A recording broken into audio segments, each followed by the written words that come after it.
One.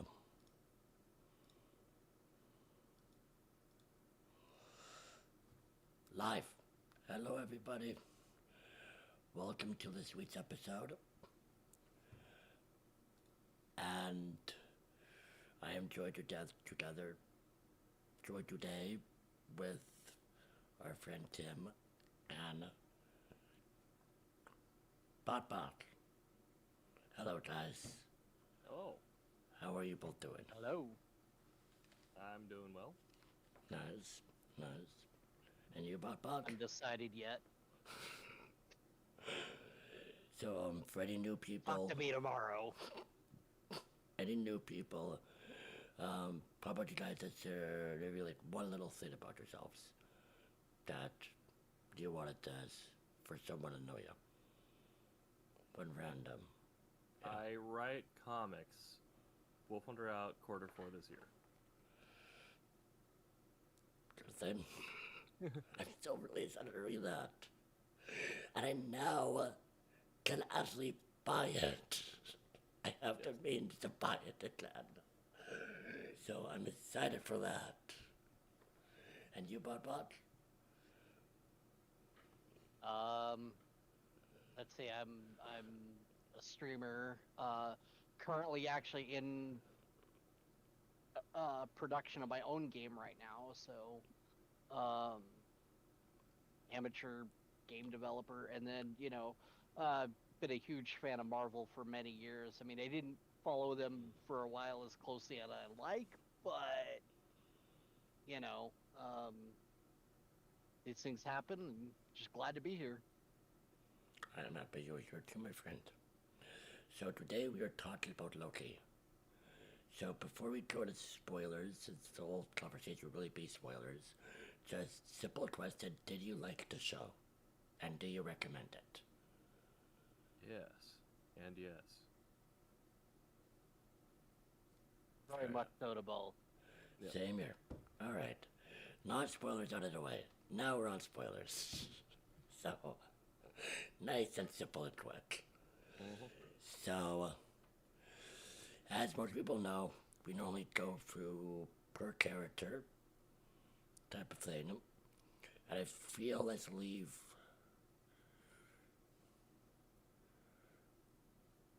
Well, per character, but I feel let's start with Loki. And then also end on Loki. To go back around. So, order, I'm thinking Loki, Mobius,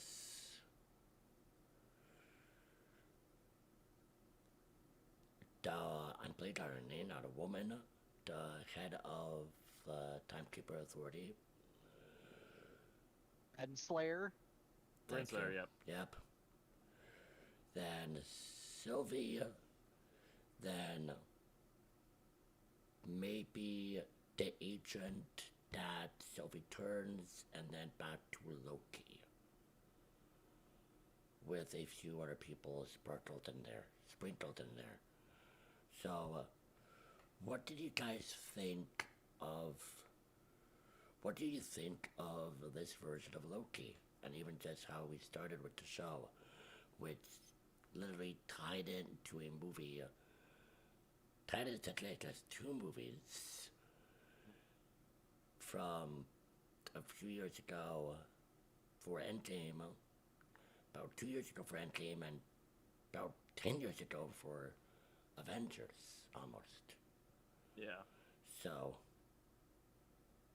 And in theory, should also be tied in directly to Multiverse of Madness. Yes. We'll see how that plays. And Multiverse of Madness and Quantumania. And What If?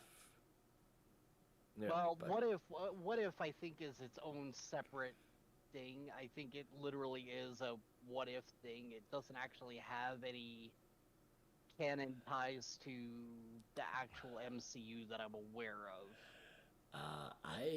That was my thought at first, but my thinking might be more along the lines of the what if run, where they did all this stuff about the same time, introduce the multiverse, and then little things just get sprinkled into the main continuity because people are jumping dimensions or what have you. I have a clear idea. Well, do you guys want me to share a rumor that I've heard?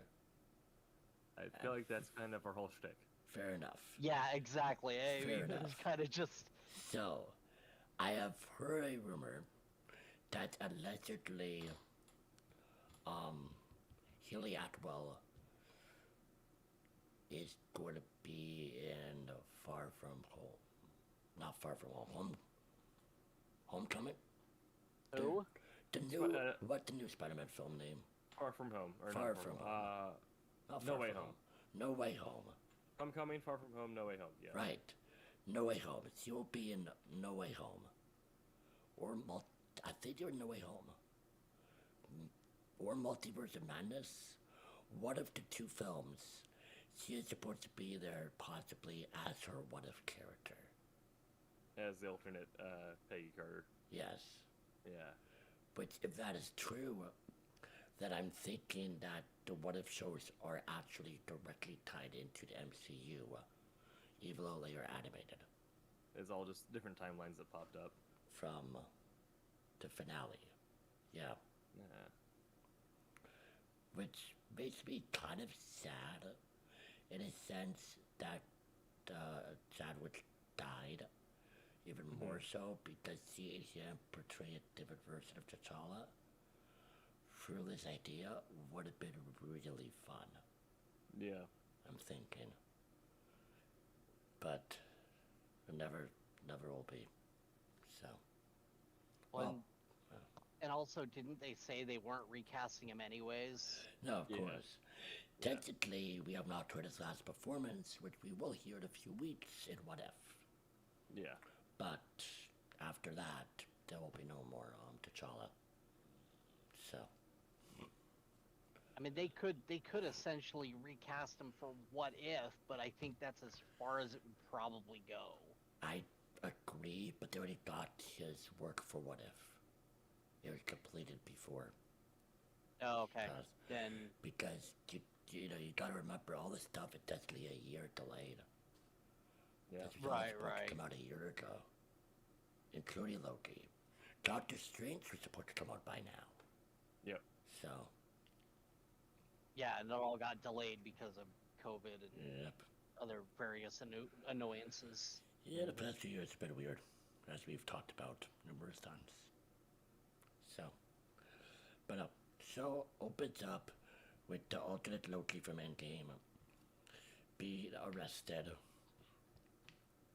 We meet the Timekeepers Authority.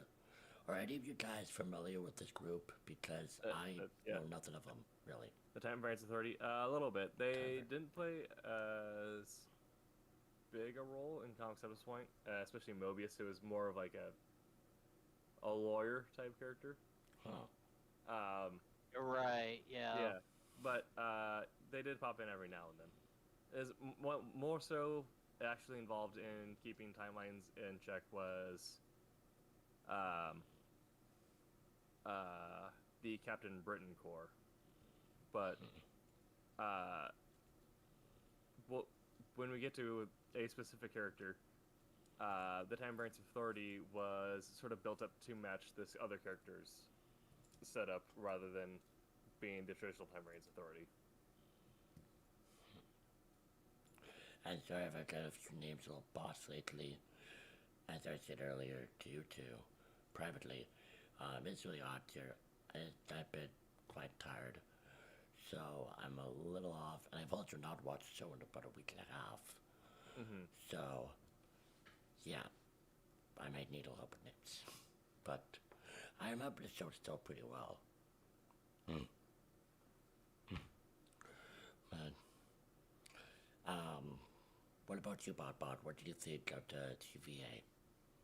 And kind of the start of the show, Loki being arrested, talking with Mobius, you know. It was. The whole. Yeah, I thought it was actually cool seeing Mobius and Mobius, especially seeing. Now, can't think of the actor's name now. Owen Wilson. Yeah, Owen Wilson play him. I thought it was a kind of a fitting role for him, actually. I Um, did too. he did a great job. Um, and I just actually seeing the TVA. I mean, we knew going into the previews that it was going to involve the TVA. Mhm. I wasn't sure if it was just going to be Loki escaping from the TVA and then his entire time being on the run, or him actually working with them for I don't know whatever means. But I knew they were gonna eventually have to breach the subject of I'm gonna say it now, Kang the Conqueror. Yeah. Yes. And I was so happy to see that Kane is finally in the MCU because I love that villain. Although we could also bring out that it was not, in fact, Kang. Too. This was Immortus, who is Kang, but It's whereas also Kang, he who remains. yes, whereas Kane wants the multiverse to spread and be insane, so he could just jump around, hide everywhere, and have a million lives to try and conquer. Immortus was the one who wanted to pluck timelines because he felt that, kind of the same way of almost Hydra, where if people were allowed too many choices, they'd ultimately choose their own destruction. Which kind of honestly leads me to wonder with the way everything played out, and I'm not gonna spoil it right now, but the ending, what we saw in that ending there, you know, is if we're also gonna see more of Renslayer now too. Right. I would assume. Well, just because of who she is and how she plays out in the comics. Mm-hmm. Think we'll see her in Batman sequel.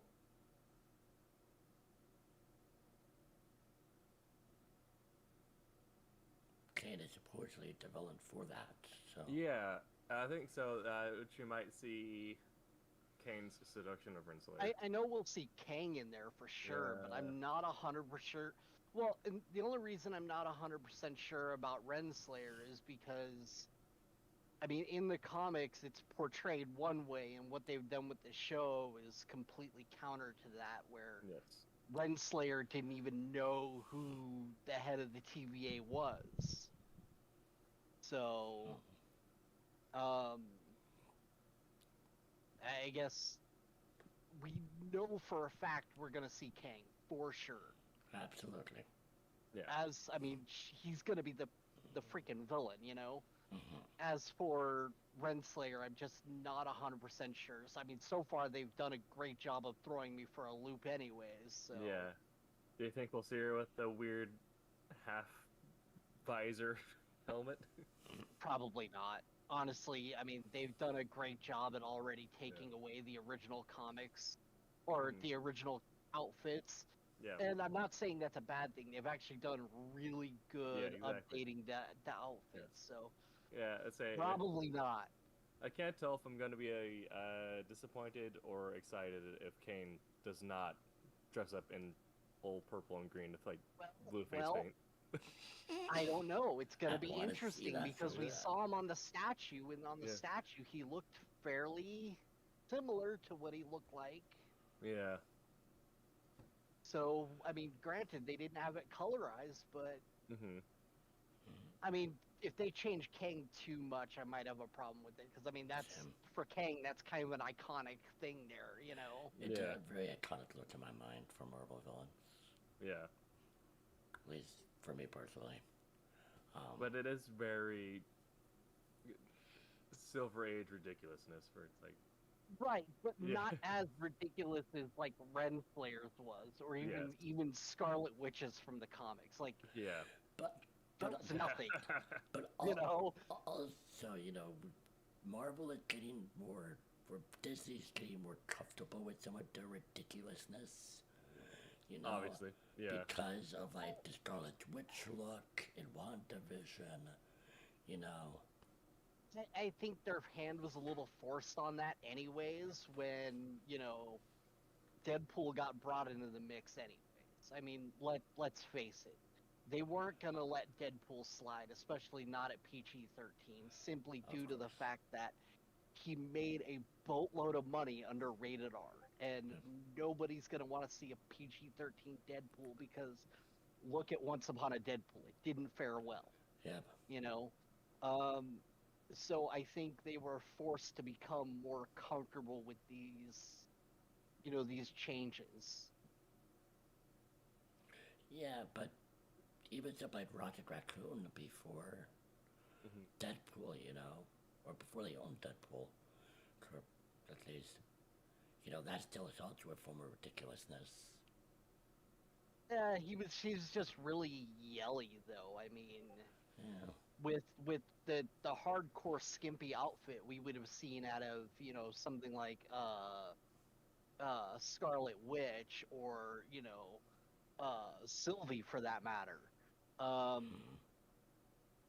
or just a half a dozen characters that just their outfits go over one of the top in one of two ways, you know.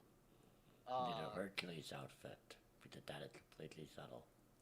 Oh yeah. I, and it's either gonna be lots of cleavage or pockets for everyone, you know.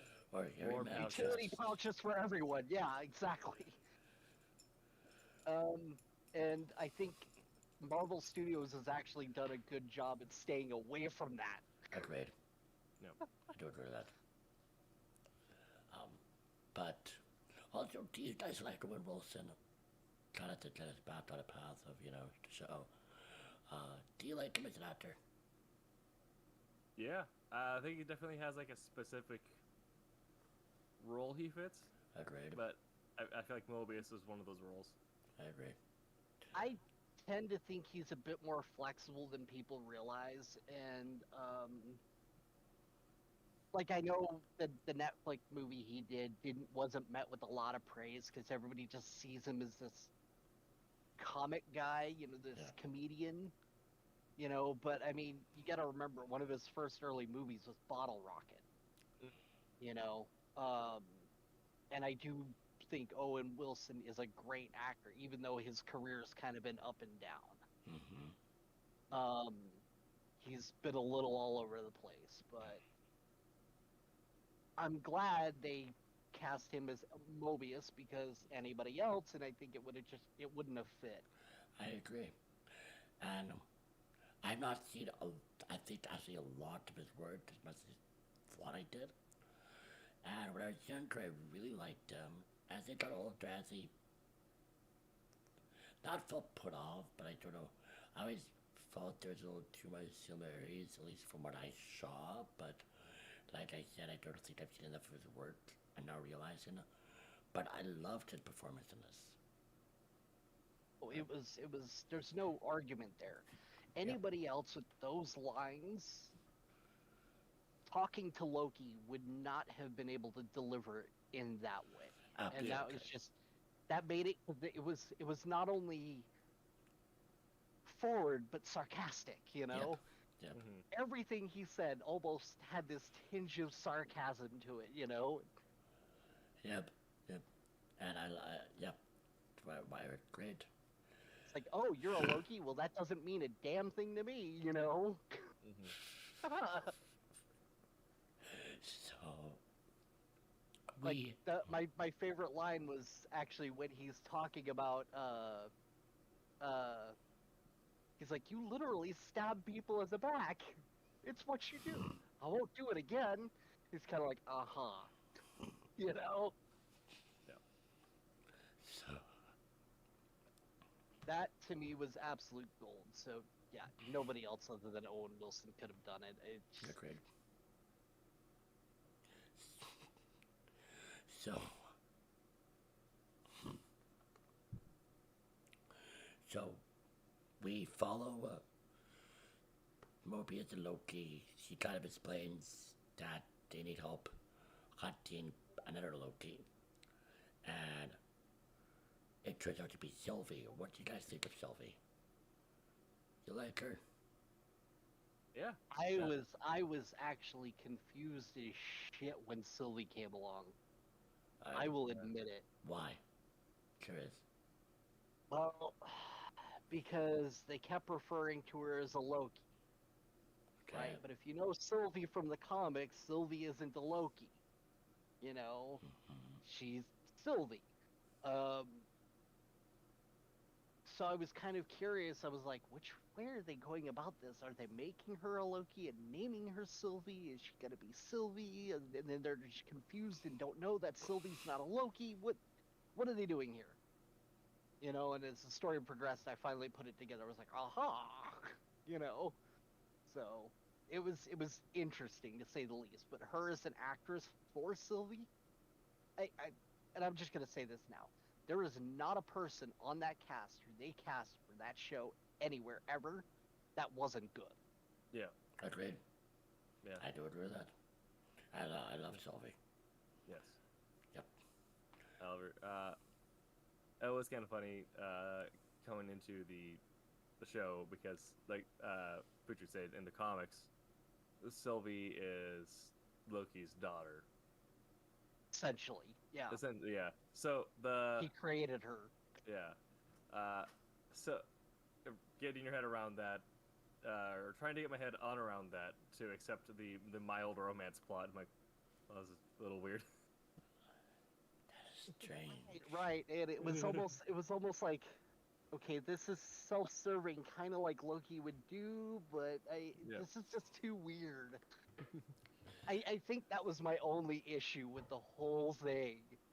Was I was like, where are they going with this? Yeah. That is strange. I did not know that. Like I said, same with Black Widow. Same as with Black Widow. Get another week. Loki, just the Norse aspect of Marvel, I am lost in such the sense of I've not read any of it really. Mm-hmm. I think I have a little of Jason Aaron's Thor, and I've read Siege, but I've not read enough at all, and I haven't even read really half of Jason Aaron's Thor, I think. And maybe at some point I will, who knows, but with all the stuff on my to-read list, I don't see it being anytime soon. Yeah. You know, when I go back to Marvel, I'm still planning on going to those S-Men stories you recommended me, Tim, and a Doctor Strange book you recommended me, which I think do have, so I can read that at some point. And then a whole bunch of DC stuff, so I don't think the newest stuff coming out soon that I'm planning to read are Aquaman stuff and Tom King's new book on a GLI. Yeah. So, no Thor in my future, for now at least. But I do always enjoy seeing an MCU version of Loki and Thor. But Loki and Sylvie, I was interested, but I was not hooked on it until I feel the fourth episode, maybe. Yeah. Yeah. Or maybe I think I'm thinking of the third episode.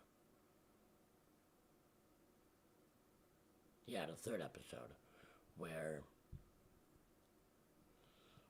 they are on a planet. Yeah. Yeah. That was amazing, by the way. That was beautiful. Yeah. The amount of like effects and like the budget that got thrown on that episode honestly kind of blew me away. It was gorgeous. And in all honesty, that episode and a fifth episode, right? Mm-hmm. The argument I made last week, or I think last week we talked Widow, when we talked Black Widow, they said, I feel like the shows have kind of not ruined the films for me, but like if you're able to have that amount of budget, right, for these shows, and have the length that Loki did in just character development, a 2-hour slugfest with a character that honestly has not been explored in depth enough really does not interest me as much anymore. I'm Yeah. sorry. Just, it doesn't. You know? Yeah, and I'm also thinking like, especially with the titles they've chosen, the next stage of the MCU, I feel like it's gonna be it's all gonna have your action set pieces because that's part of the parcel. Of course. But I feel like it's gonna feel a lot more like Phase 1, where things gonna get slowed back down and focus more on the character, because the shows have definitely demonstrated a emphasis on character in the storytelling. And I'm excited for that. I think, in all honesty, that is why I'm excited for She-Hulk and Moon Knight. She-Hulk partly because I love the character still, but it'll have a show with proper character development, or time for a lot of character development, hopefully. And Moon Knight is a character I've never been sold on, but I'm hoping with that amount of time, she will finally be able to sell me on a character. Have you read Lemire's Moon Knight? I have not. Okay, that's a trip. I gotta read that. I gotta read Yeah. that. And I think there's also one that's just, I can't remember who wrote it. It was in 2007, but it's the one where Moon Knight managed to take all the Avengers' powers and fight God. But what? Yes. I gotta read that. Let's see, I'm gonna put up a new question for you guys, and while that, I'm also gonna see, like Moon Knight. Moon Knight, I feel people that know us and know me and know you, Tim, and even you, Bob, more episodes you're on. Like when this show covers Moon Knight finally, I've talked over like a year now, sprinkled through different episodes of how much I have not been sold on Moon Knight. I think my thoughts on a Moon Knight show might just be a bit little thing of, okay, do I finally like Moon Knight? But at this point I've been brought up so much. And if you are tired of me saying that, I am sorry. But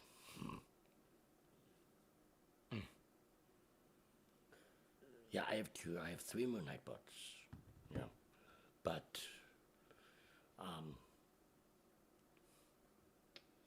Ward Ellis is one of them for me that I have here. And then the other one is like classic Moon Knight, and then the other one is Robbie Thompson. So, yeah. But what do you guys think of the TVA agents, specifically I'm blanking on the character's name, but the one that is, the main agent that we learned about. You mean Renslayer or the No. actual agent? Not Renslayer, I'm talking about the actual agent, the one Was that B-15? Yeah, B-15. Hunter B-15. Yeah. Yeah. No. What do you think of her? I mean, we didn't get a whole lot of time with her. Yeah. But she had some. It was there a lot, but didn't give a lot. She had some good one-liners, but the actress playing her was very good. Mm-hmm. Yeah. I mean, about the actress, yeah, I agree. But about the character, there isn't much to tell. I mean, we don't know a lot of information about her yet. I think she'll have a bigger role in this season, which all should have say this is the first show with the second season. And it wasn't supposed to have one, but apparently it landed itself a second season. Yeah, I don't know when they made that decision. If it was due to, it was right after the poll numbers started rolling in for it. I imagine, yeah. They gotta look at Loki and compared it to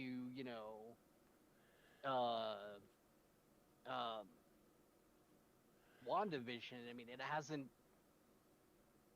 I mean, what they've been releasing in a while now, even their movies hadn't done comparatively well. Loki just kind of, it was on fire. Yeah. Also, the one show I think so far that actually opens itself to the possibility of a second season Yeah, I Right. think one of the main reasons why they wouldn't want to do with Falcon and Winter Soldier or WandaVision is like those stories are done and they are on to their next. I thought they were supposed to do a second season of Falcon and Winter Soldier. I think it was an I option, but they thought it just went too I late. heard it was supposed to happen. Well, I guess we'll have to separate at some point and dig into that. Agreed. But they did greenlight a Captain America 4 right after the season Yeah. ended. So I do have one thing I wanted to mention about Loki. Go ahead. I think it was my only issue with Loki. Go ahead. So I remember talking to my parents about this a while back, because they've been kind of watching all the Marvel stuff. But Okay. the problem is, and this is I think my only issue with it was, unless you know the comics and unless you binge watch the movies or have some super hardcore memory where you can remember everything that's gone on throughout all the movies, including Endgame, Yep. right? The show gets really confusing.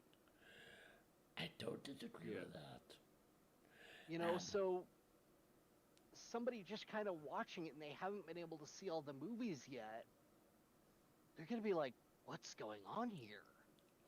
Or even, you want to add to, the way the pandemic kind of hurt Marvel plans a bit, in a sense of people used to be in a flow, right? Of new Marvel thing comes out, we gotta watch it, back to back, kind of this, ongoing train don't want to stop.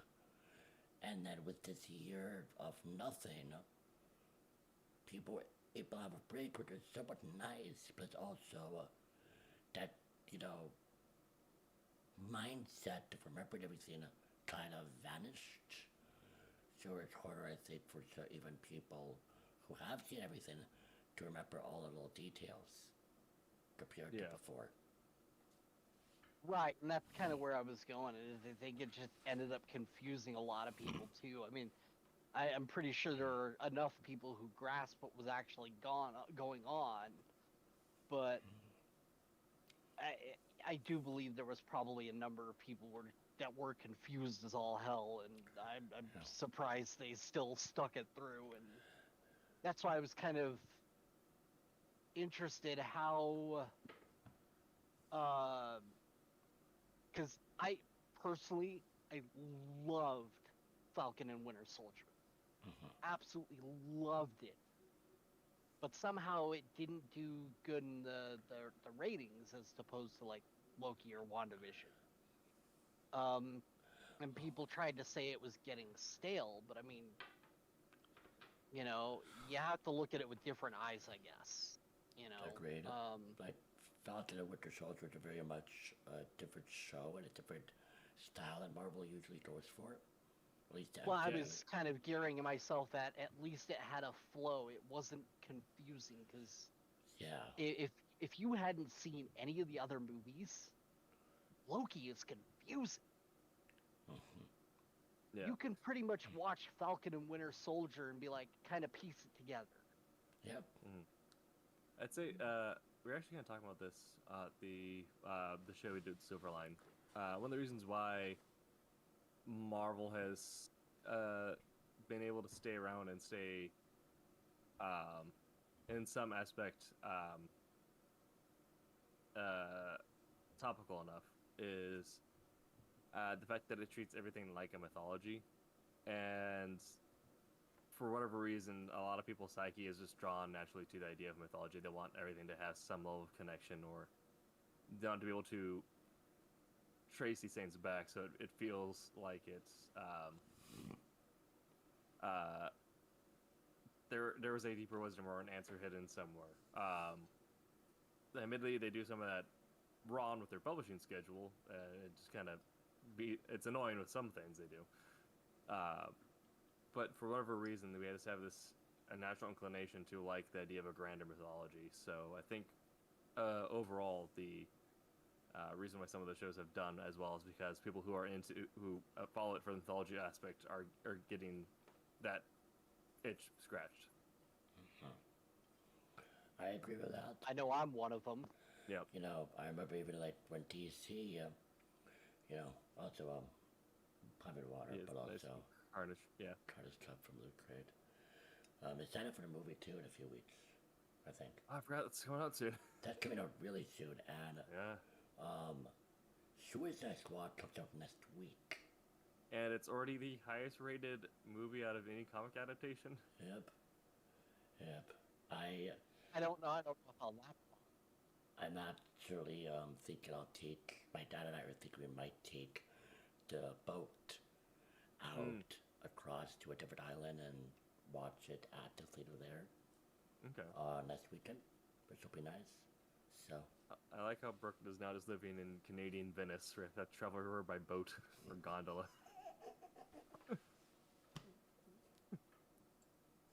Do you guys have any remember that. Canadian boating songs?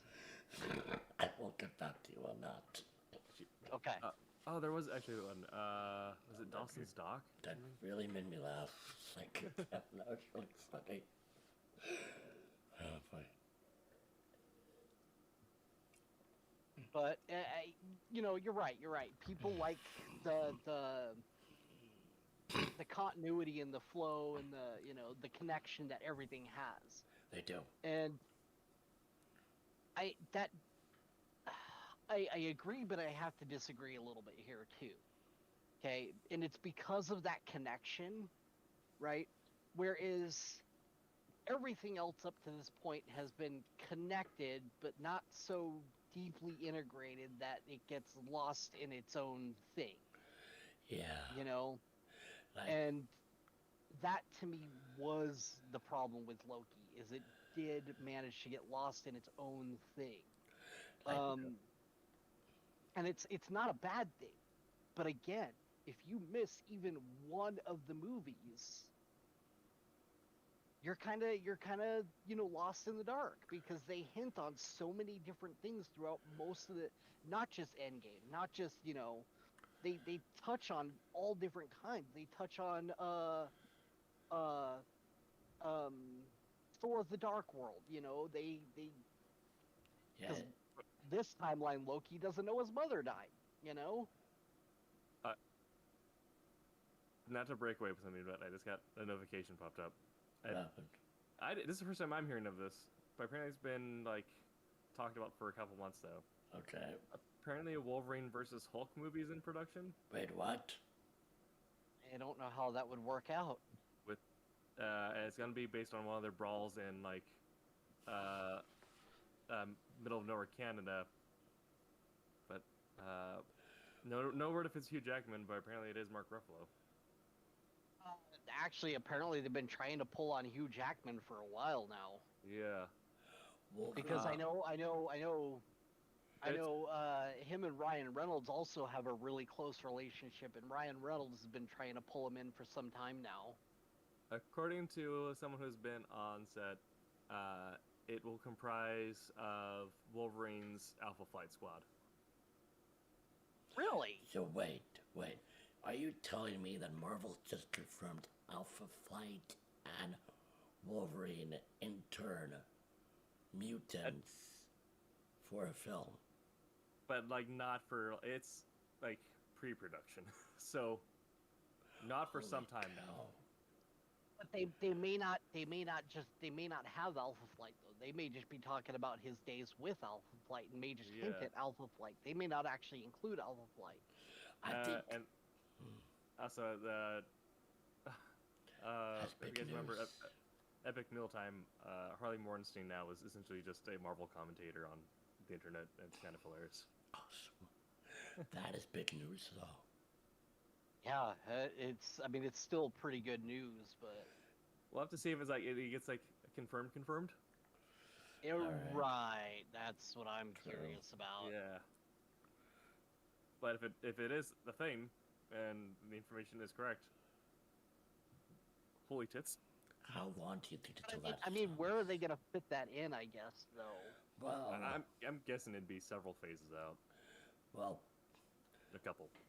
we know Fantastic Four is coming before mutants, but we know after FF, right?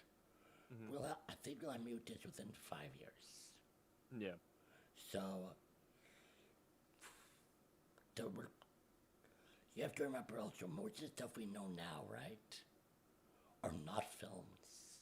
Mhm. We have movies we have, and help me out, you guys, if I'm missing anything, but we have Shang-Chi, Eternals, Doctor Strange, Ant-Man 3, Captain Marvel 2, Black Panther 2, the new Spidey film, which might be the last one, who knows? Blade, which is still unconfirmed whether that's actually dropping. I hope it's not the last one. I really don't. I don't either, but I hope it's not the last one either. But Blade, and then Fantastic Four. Am I forgetting any movies? Did you mention Miss Marvel? I did. I mentioned Captain Marvel too, but Miss Marvel's a show, not a movie. Was that? Oh, I guess it was, huh? So Okay. shows are Miss Marvel, Moon Knight, She-Hulk, and Guardians of the Galaxy 3 movie. And Yeah, Thor. yeah, Guardians of the Galaxy 3. And Thor. But still, all of those are out within a few years. And then and you then- have the Guardians, for shows, you have the Guardians of the Galaxy Holiday Special coming Yeah. up, too. You have Moon Knight, and you have Guardians of the Galaxy show, Holiday, Moon Knight, She-Hulk, Ironheart, Miss Marvel, Hawkeye, Loki season 2, you know, and there's other rumored characters like Hercules supposedly might be in Eternals, or Yeah. you know, I've heard rumors lately of Ghost Rider making an appearance, the Robbie one, the one with the muscle car Yes. being Yeah. recast. I'm not sure if that's a movie or that's a show, but that's allegedly might be coming soon. But even with that, right, that's still all that done within 3 years. After that, at Deadpool 3 at some point. Yeah. So, They're talking about that one in, like, 2025, though, or something, But- which is disappointing. that's what I mean. It's like, but right before Deadpool 3, I had to see Fantastic Four coming out. And then we're entering the Age of Mutants. You know? Yeah, unfortunately, though, I think pushing it out that late, too, though, might actually turn out to be the death of, something like Deadpool for starters, which is... I'm curious, because, let's face it, a lot of people have short attention spans. Waiting another, That's good. I mean, the Deadpool 2 movie was released, what, almost a year and a half ago now? More than that. Has it been? Well, yeah, Jesus, I has it been that long? Because no movie came out a year and a half ago because of the pandemic, really. Yeah. Oh God, maybe it was. Jesus. Well, it's like at least 2018. 3 So years yeah. ago. 3 years ago, Ugh. then 2018. Yeah, I mean, you You know, really. wait another 5 years. It's not gonna age well. It Yeah. it really won't. And we'll go back to Loki, but I want to bring this point up too, right? Is that DC's new method, right? For movies is not do a combined universe, right? They're doing individual films based on their properties. And they have a lot of things on their docket. They have a Black Adam movie. They're about to release Suicide Squad. They have Shazam. You know? They have the new Wonder Woman. I think we'll have a third movie, Aquaman. We'll have a sequel. And there's a lot of others for HBO. Our Man, Satana, Blue Beetle, Justice League Dark Show. You know? I know there's a lot of rumors that a lot of old Golden Age DC fans and GSA fans like myself have heard that if Black Adam does well enough and if GSA is popular enough, there's a good chance they'll get greenlit for a film. So, and none of these are officially really connected. You know, they just connect where it needs to be in that their own little universe. Mhm. And I'm curious if that will be more successful compared to Marvel in the next couple of years, because they'll be focusing, like with the Joker film, just making really a singular film that is a good story, compared to being confusing with all the connections that Loki had. But yeah. I don't know. I can't comment. Fair. You lost me after Suicide Squad. I've not been following DC news as well. But DC is definitely. I feel like that part might fit them better because I feel like anytime they've done anything super interconnected, it either their audience kind of it hits a wave where they want characters to know each other and there be some level of connection, but it's all self-contained. Whereas Marvel does their whole spread out where one story takes place across multiple runs happening at the same time, and then later it's collected, which is kind of annoying. But for DC to take on a similar role where it's all these individual stories, they just all happen to know each other, and then at some point they do have them come into one title. I think that might suit them a little bit better because it matches the way they do the storytelling. I know personally I only read DC in terms of like in trades or collected editions. I never do their singles or floppies at this point. Mm-hmm. I actually just had Red Sun delivered. Oh. Let me check my mail. That's funny enough, because have you seen the Injustice trailer for the movie? I have not. They have a Injustice film coming out, animated in a few months. And Red Sun is good. Yeah. But go back to Loki. Yeah, well, I was about to say we got miles off topic. Yeah, Did you guys just realize that? You know, It just kind of happens. it's sort of tough. On one side, I can, and a wild card side, I gotta try much more to be on topic. But I also Okay, really so it's do enjoy not just these. a me and Brooke thing. Not at all, not at all. And but I also really like sometimes just letting it go places, because I want to see where the discussion goes, for a little bit. Right. But no, we should go back to Loki. So, I just wanted to get the whole confusion thing out of the way, because I mean Okay. I can understand where that where people might get confused, no, I do too. I do too. especially if you've never read a comic book in your life. I do too. Oh yeah. And Thomas let me show confusion. Not to go on a tangent, but I was even reading Avengers vs. X-Men a while back. I kind of fell out of it. I had to go back to reread it so I could finish it. But even that, with all the different angles, I was confused even in that. Alright, story. But I haven't finished, so I can't really judge yet. But, Loki. The banter between Loki and Sylvie, I think, were very good. Was very good. Blah. Was very good. I found it charming. I liked it. And I loved seeing Loki sing, by the way. Yeah, that was kind of cool. Yeah. Hearing Tom Hiddleston do that whole bit was awesome, but Yeah.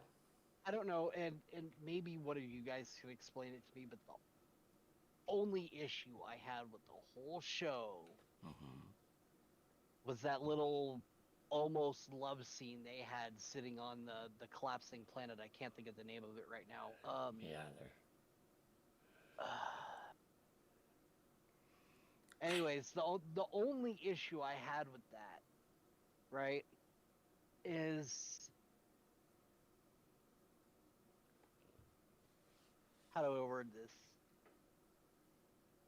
I mean, I know it was weird and seemed a little self-serving, but which is it was weird. point on for Loki. Fair. Yeah. It's like on one hand he's falling in love and wanting to trust another person, but it's very self-serving because it's another Loki. Yeah.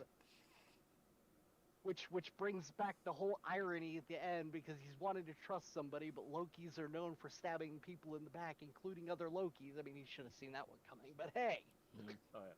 Oh yeah. I guess the only part that was weird to me was how did them getting that little click, how did that branch the timeline though?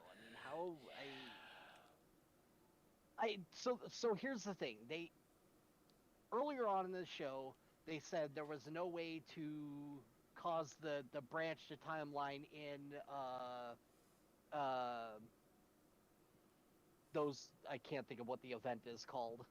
Um, it was hiding inside apocalyptic events, Yes. right? Yeah. And there was no way to branch the timeline inside apocalyptic events because Everyone dies, regardless. right. So how were they able to branch the timeline inside an apocalyptic event, which by their own rules and logic was not doable? When they're about to kiss, massacre could have spread out everywhere and change reality in some way. Right, but it was inside an apocalyptic event. I guess that's my only. Doesn't matter, the massacre too powerful. I wonder I have no if they idea. might have tried to like hint at that later on in the 5th episode with old Loki. Where he's talking about how Loki's magic is much more powerful to understand, and that it's much more powerful when they're together.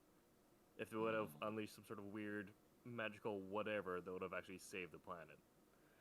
Actually, I was somewhat joking when I said that. It's a reach, but I feel like that might be the only explanation. Yeah. Right.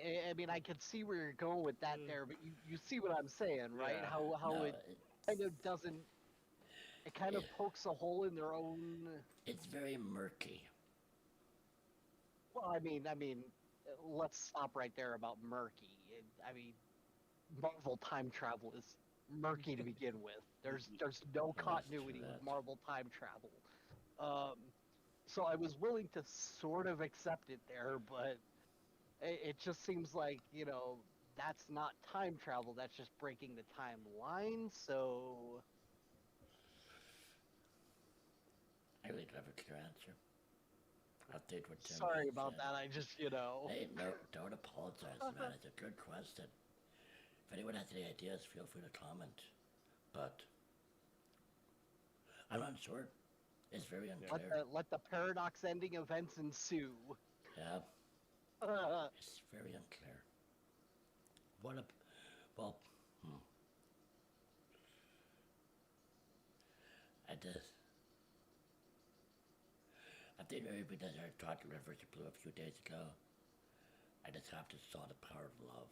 I played a tiny bit in my head now. But I can't remember what scene that's from in Rivers Blue. I'll figure it out later. But by the power of love magic, they are found and brought back to the TVA and meet the timekeepers. And I'll say the timekeepers looked amazing in my mind.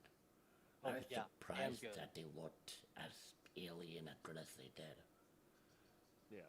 I actually thought they would look worse, and they would look incredible. And then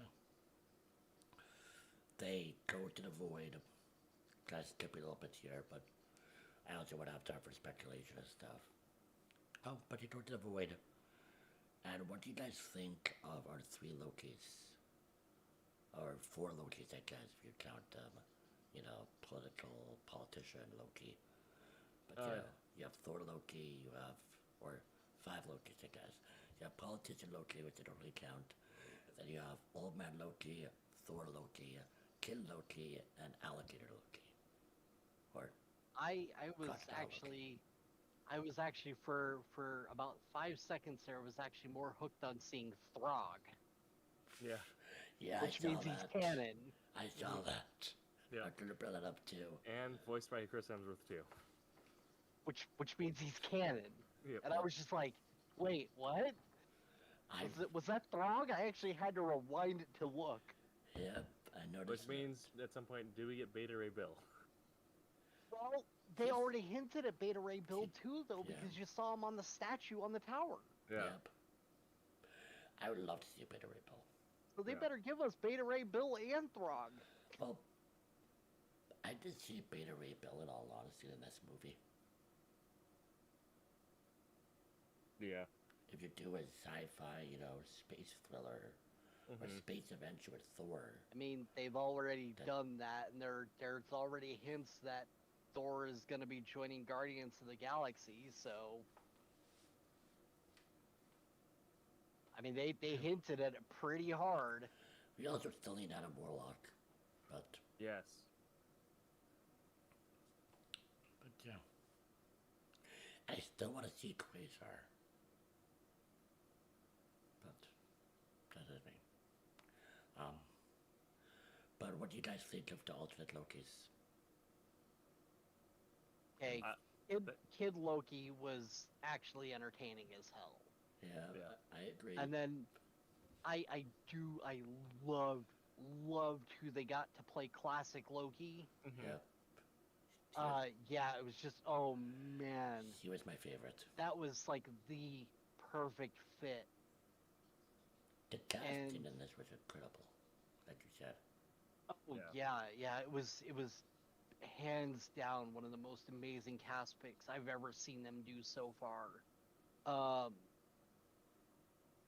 And like actually seeing Loki there in that classic comic book outfit, it was just kind of like they really went full timeline on this thing, didn't they? I was like, did they just basically make the comics canon in their own right?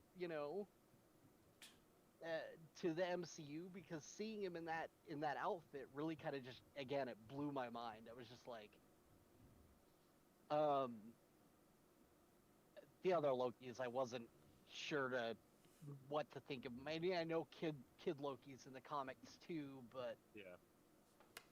the other two, I can't remember what they called the one, and then Croc Loki was a little weird for me. So you're saying you were not impressed by Croc Loki's acting abilities? Oh no, I love Yes. Croc Loki. Don't get me wrong. I was just It's the fact that he was like an actual model crocodile. yeah. That was kind of, I was like, Yeah, apparently that crocodile's actually like just someone's like pet. Just keep him around. Well, what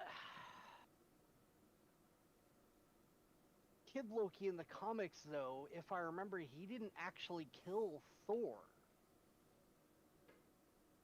But in the show, he's like, well, I ended up here because I killed my brother.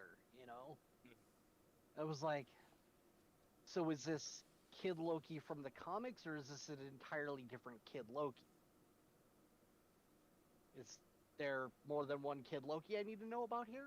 So, Right. Well, it and, might. and I think as a fan of some of the comics, that's what made me extra confused. Mhm. Yeah, I think it might be a whole other kid Loki. Yeah, because they do take some liberties with reinventing characters for their own purposes. I mean, we saw that with Taskmaster not being. Taskmaster. Yeah, Yeah. Yeah, that was interesting, wasn't it? yeah. That was like my major gripe with the movie. I liked it, but that's my major gripe with it. I Yeah.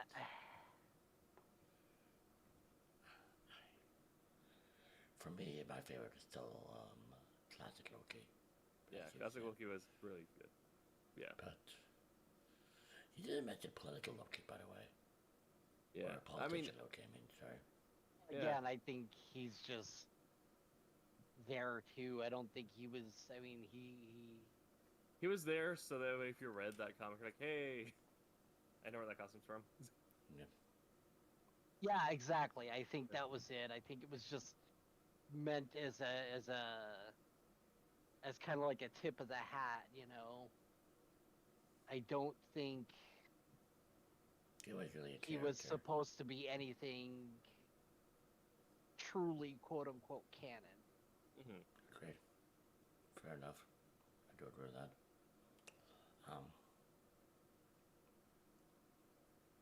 I mean, I think he was literally just there to show that Because if you look at it, I mean, Lokis have been known for betraying everyone, including other Lokis, and here's President Loki thinking, you know, nobody's gonna betray him, and everybody looks up to him, and then he gets betrayed. I think it was just there to state a point. Yeah.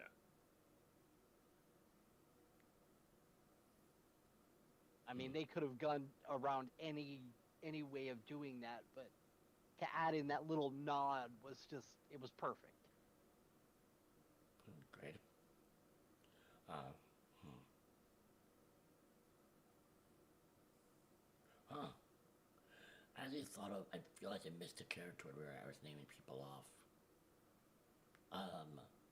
Miss Minute Mm.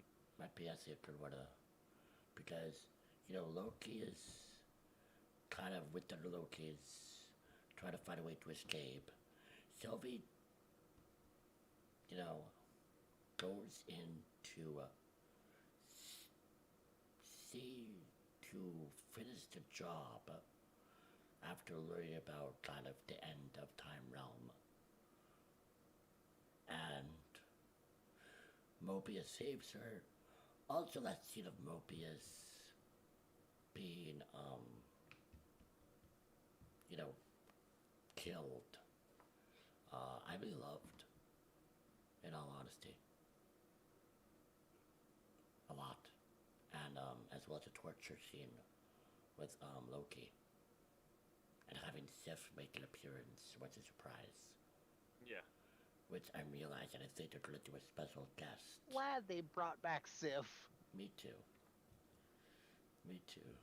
And I think they're going to do a special guest for each of these Marvel shows. Yeah, because I mean, I remember they were supposed to make hint about how Doctor Strange was supposed to be in And they changed the WandaVision, plans. but yeah. But I mean, Yeah. I get why there. Whereas Lady Sif is not.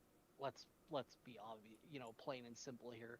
Not nearly as powerful as character as Doctor Strange. Of course. It's not a front and center character. Of course. That's like having Peggy Carter's niece, be the villain in Falcon and Winter Soldier. Falcon and Winter Soldier. Mm-hmm. Which is why I think obviously they're going to do a season 2 of that. Just saying, because they left that wide open. I think they will do a season 2, but I think they're doing a movie first. Yeah. And then we will see what happens. Also, I think one other film that's on Marvel's Dark Docket, but it's not been announced besides this, allegedly Hulk and Wolverine film, and of course any X-Men project in the future. And of course Deadpool 3 is a Dark Avengers movie.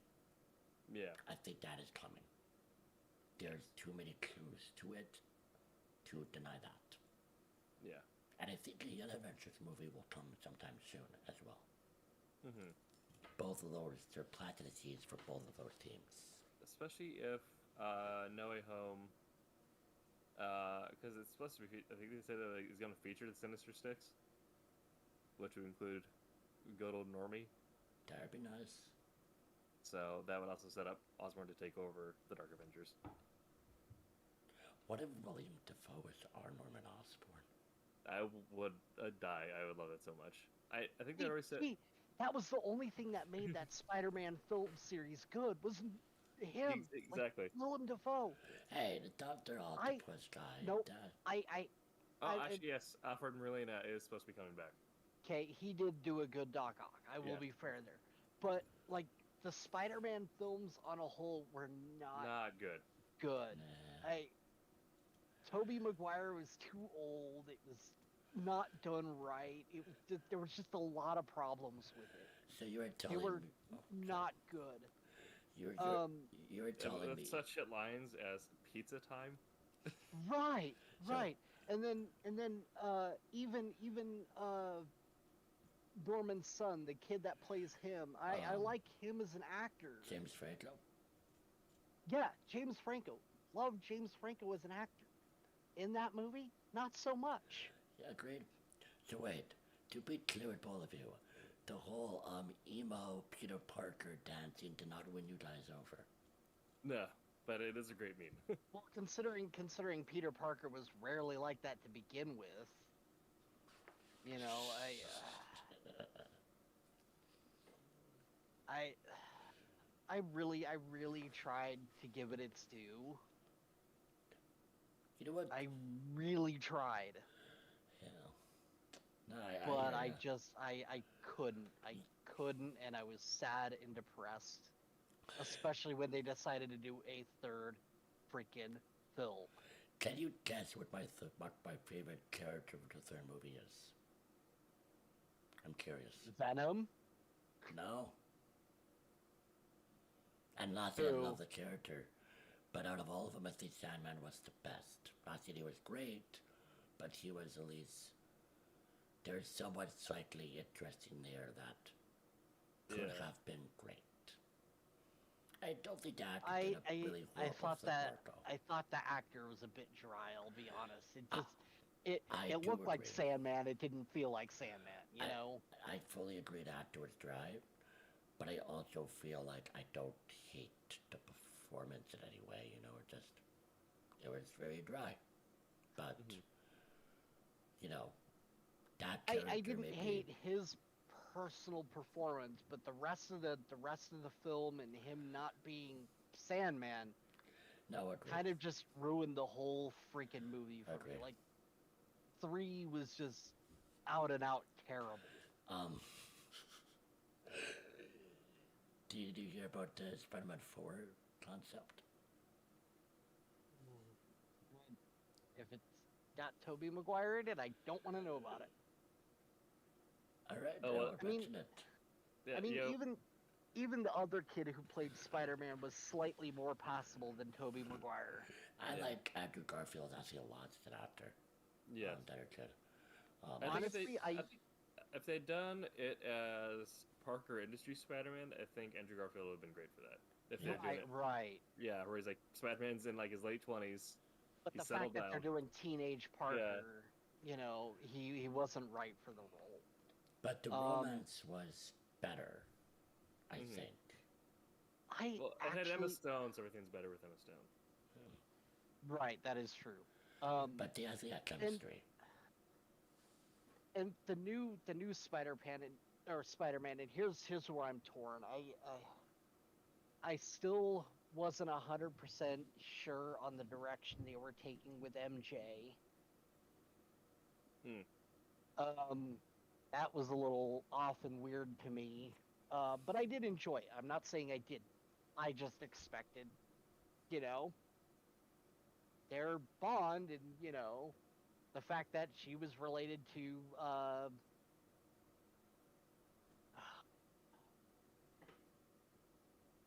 oh man, I'm drawing a blank now. Thanks a lot.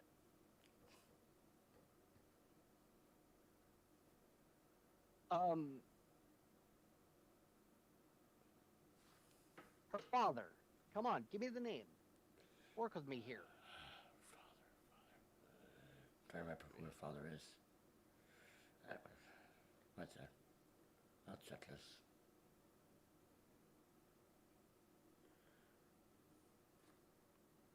Or is that's not who I'm thinking of? Because Maybe. Gwen Stacy was Vulture's daughter. Yeah, I remember that too. Yeah. Wait, what? What? And yeah, in the new movies, that was the whole thing. In The new, first right, one. right. Yeah, the first Tom Holland one. Wait, So, Gwen and Stacy I- or Liz? I mean, I know Tom Holland was British, right? And I really love him as Spider-Man. Yeah. All right, that was Liz. Yeah. Best casting choice ever. It's a good choice, I agree with that. Yeah. And technically, we are still talking about Loki because Spider-Man will have multiverse themes, so we are not treating. Yes. Yeah, because they're doing the whole. We're gonna see uh, Ant-Man and the Wasp, and we're gonna see um, Kang, and we're gonna see Doctor Strange, you know, Yep. and it's all gonna. Well, and see that's. I guess that's where I'm worried about the whole confusion factor again. Mhm. You know, Multiverse stuff is because only confusion anyway. Is it gonna make it harder? well, okay, and that's the thing. You know, comic book timeline is one thing, but when you're doing it in movie format, it's gonna get messy. Um, and that's because everything up to this point, up to Endgame, has always been sequential.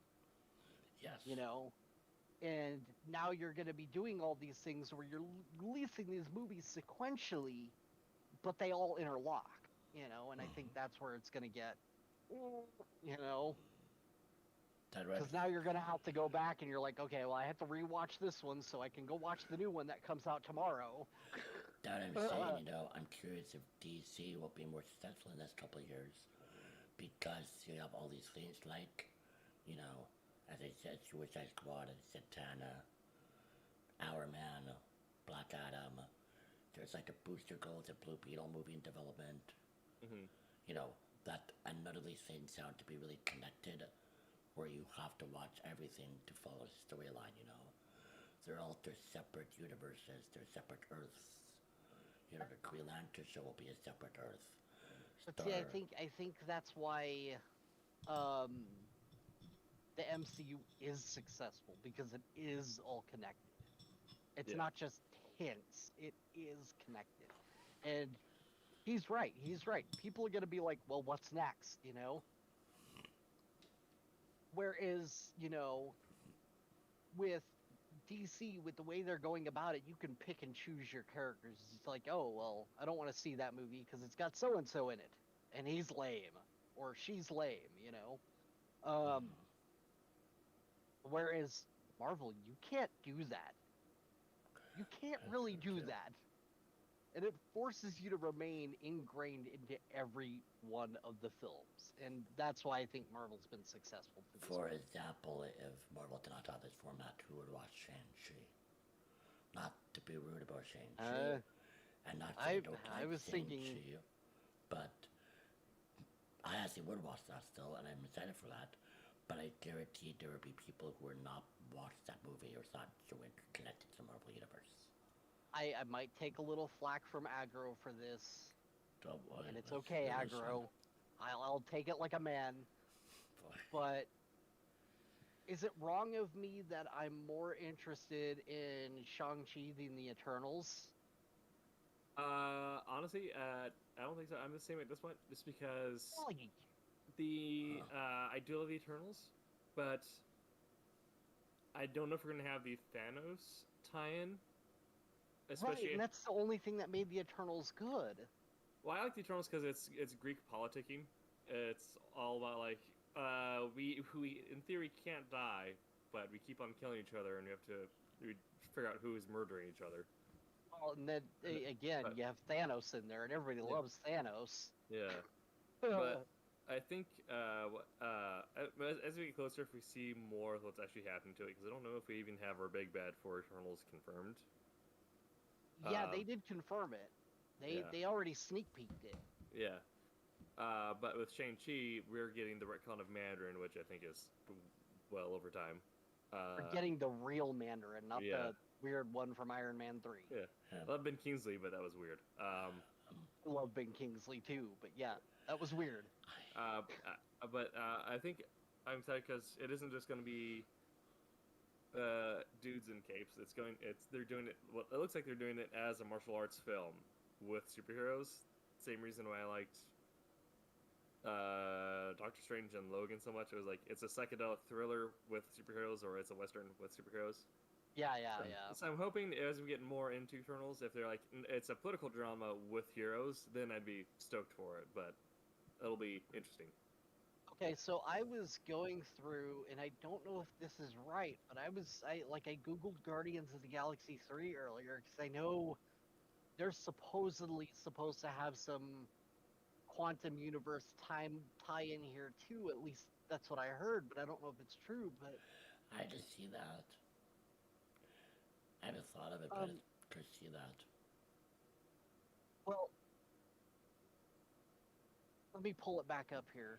Well, and I also Guess who I see in this cast list that doesn't make any sense? sure Michael Rooker. Yondu. Ah. Yeah. Well, you could grab a Yondu from a different timeline.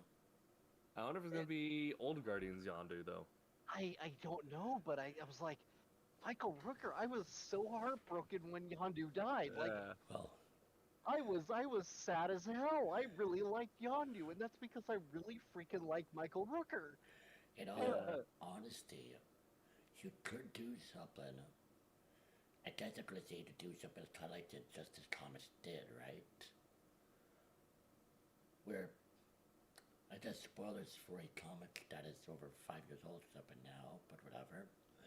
But in Injustice, um, first year comic, Green Arrow dies.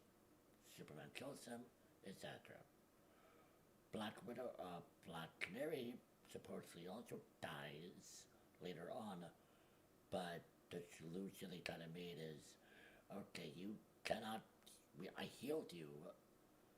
The Sorcerer Supreme healed her and whisked her away to a different universe where Green Arrow's Black Canary died, and said, "You both are widows, but your history are pretty much exactly the same. Here you are. Be happy together." Is there a DC So, Marvel crossover I missed somewhere? Because I swore I heard you say Superman and I said Black Widow by Sorcerer accident. Supreme all in one breath. I know. I know. Well, there is the Amalgam Universe, which is always a funky little trip. But I've actually have heard people refer to Dr. Fate as Sorcerer Supreme, which I don't agree with, but whatever. But their version of the Sorcerer Supreme, Dr. Fate, brings Black Canary to a different universe where her widow, her ex-husband that died, is still alive, and his version of her died. And he basically said, be happy together.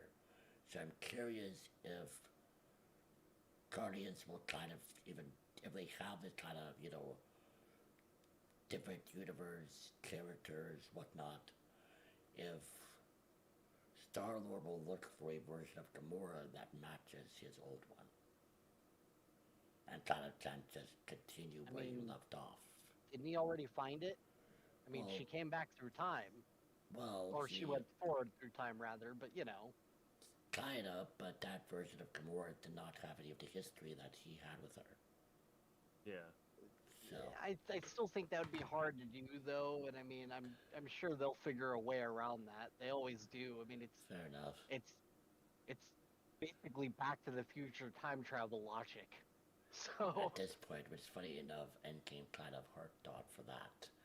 And they're like, no, our time travel is nothing like this. And now it it just was kind very of Back to the Future time travel evolving like. into it.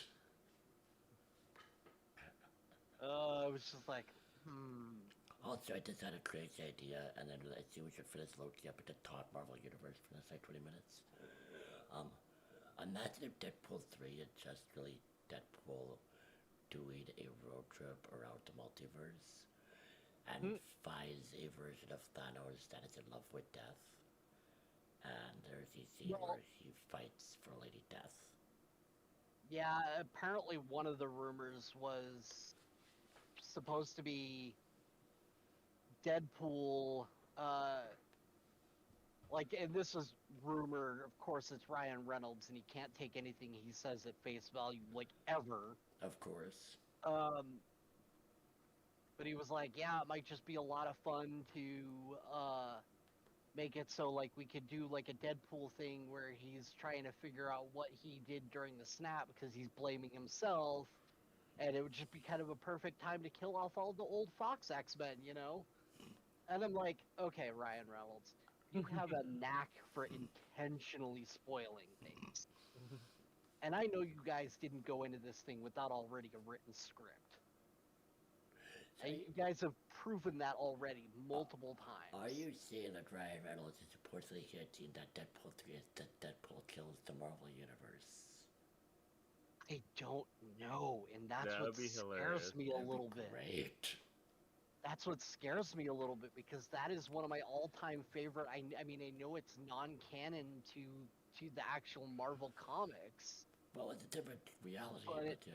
Yeah. it became so much of, well, and that's what it became. Became this like alternate reality where it became canon to, Marvel comics, even though it was basically fanfic, Yeah. you know.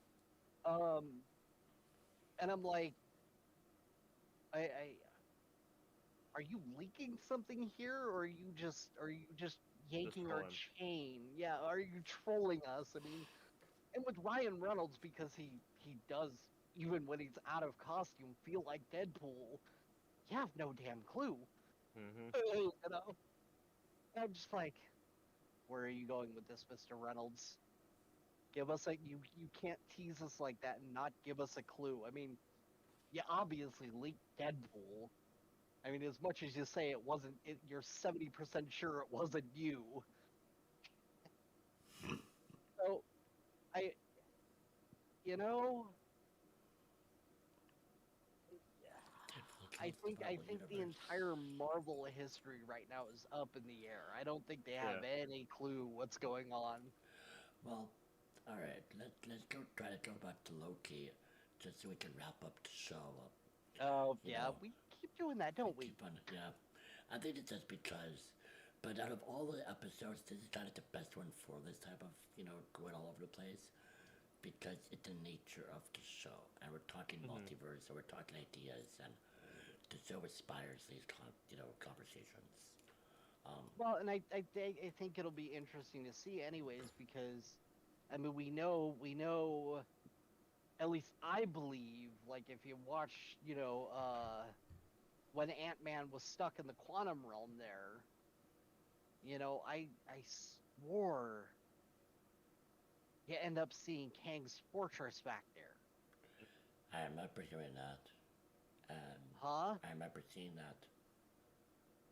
I remember And, Yeah. seeing pictures of that. you know? Yeah, and I Also, do. you good? Yeah, I also feel like just half the fun of enjoying these mythology like things is theory crafting. Like that's Yeah. the fun of it. Right. So Yeah. okay, so that was a theory that's been bounding around for a Yeah. while, and of course nobody at Marvel could ever confirm it because Mm-hmm. that would Of be course. too nice, you know. So I wouldn't it be weird, right?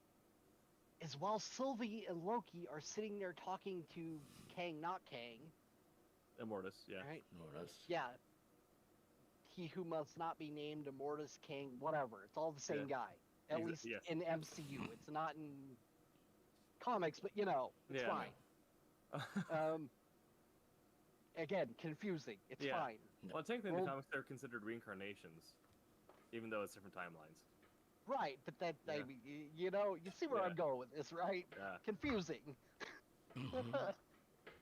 Different It- timeline, reincarnation. What is it? Oh, it's both. Yeah, Okay, which so to see if they get into like Kane's real power. Which I feel like they now have set enough groundwork. They could get like the fact that he's the one person whose consciousness jumps from timeline to timeline, and that's why he's like always plotting.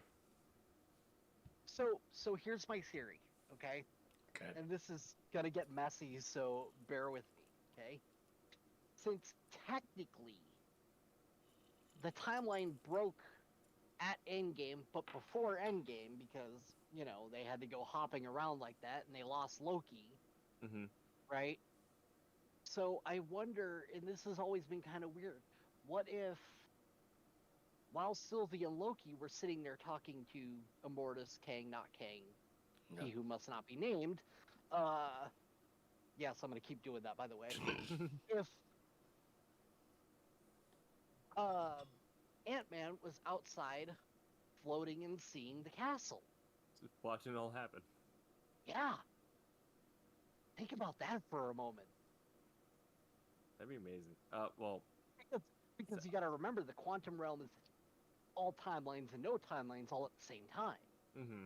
Mhm. So he could have been sitting there watching it all happen as Sylvie destroys the entire freaking timeline, Mm-hmm. the sacred timeline. Yeah.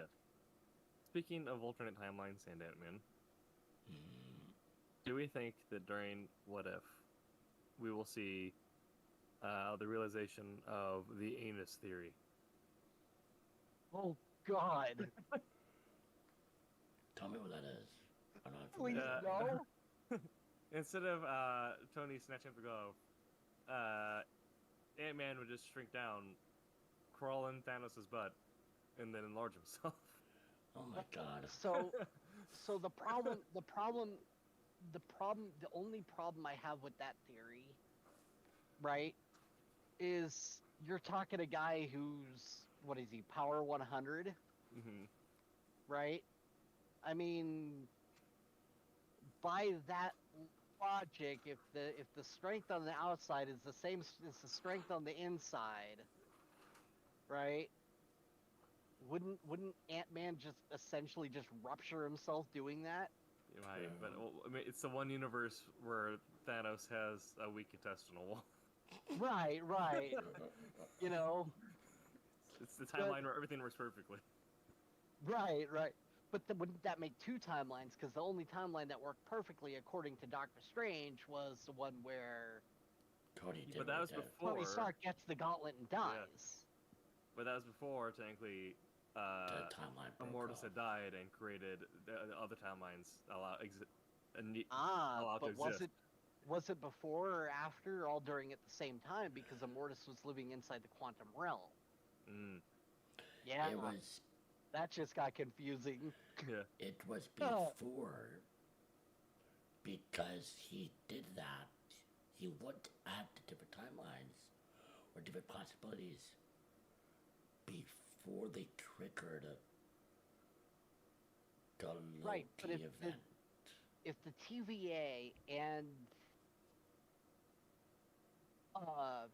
essentially everything inside the quantum realm exists outside of time, then how could it be before?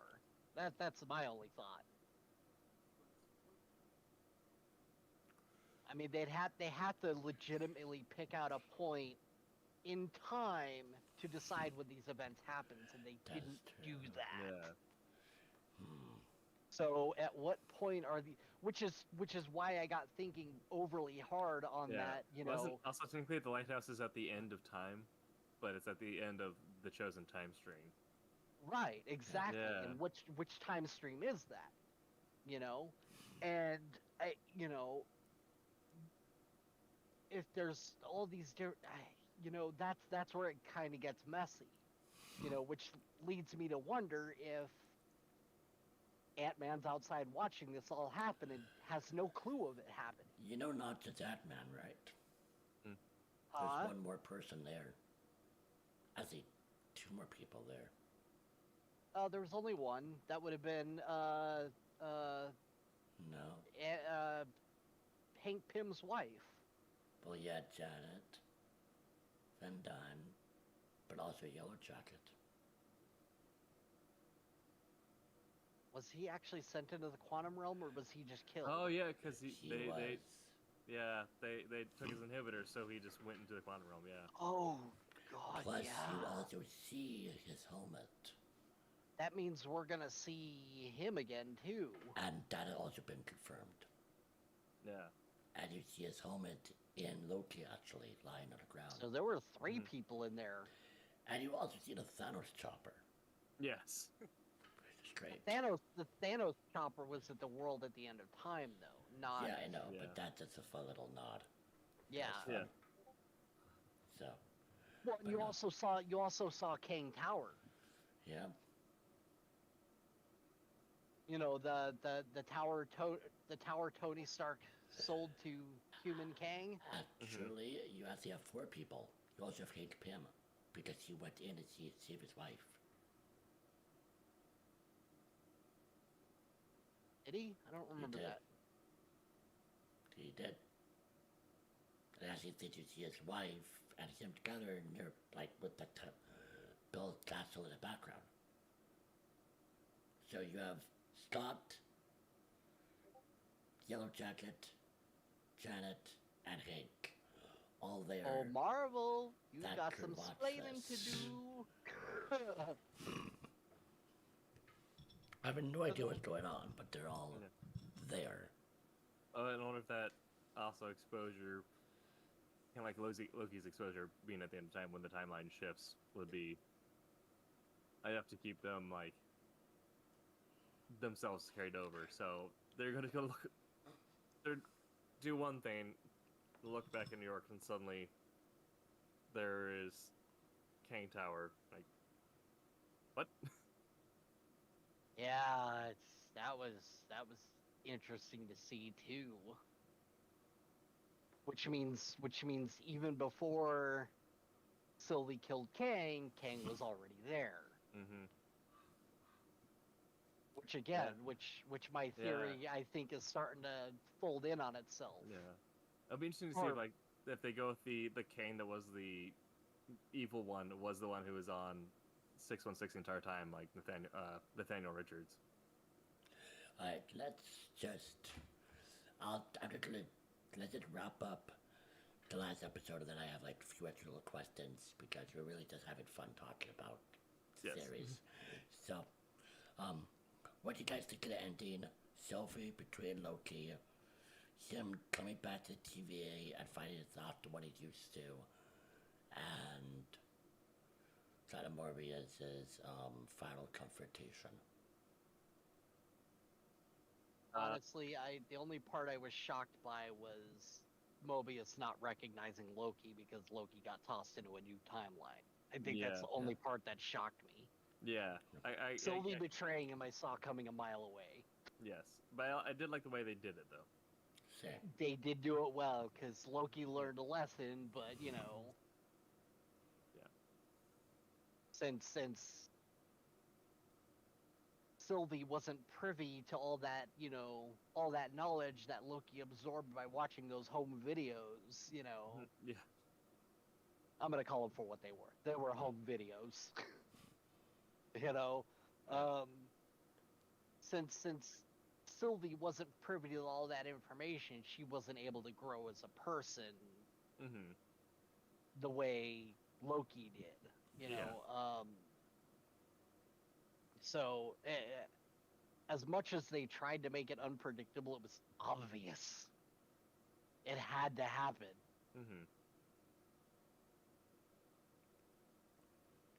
Fair enough.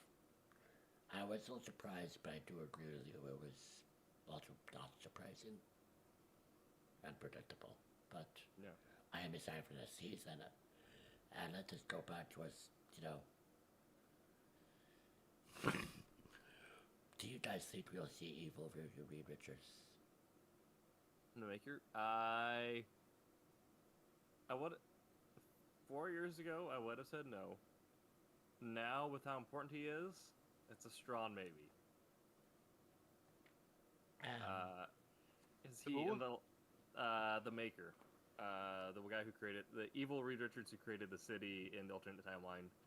And is the one who's actually responsible for Secret Wars, and now is doing a lot of weird stuff with the Keenan Black. So now with how frequently he shows up, I feel like it would make sense since he's regaining into titles that he has actively contributed to. Fair. And there's a little question here.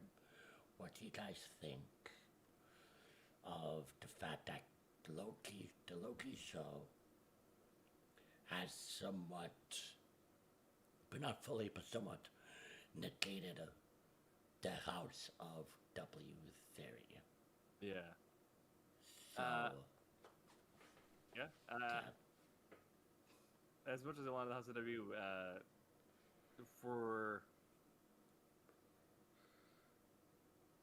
the reason why House of W worked so well, or House of M worked so well in the comics, is these role characters that we had already had like a really long-standing relationship with.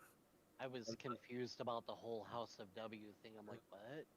So Wanda's trauma we all knew and had like several years to work with. We all knew Magnus, and it's kind of the fact that he had kind of given up on his dreams at that point. That all the heroes got pulled in as well. So for it to be instead done by not in the same way, but Loki breaking the timeline.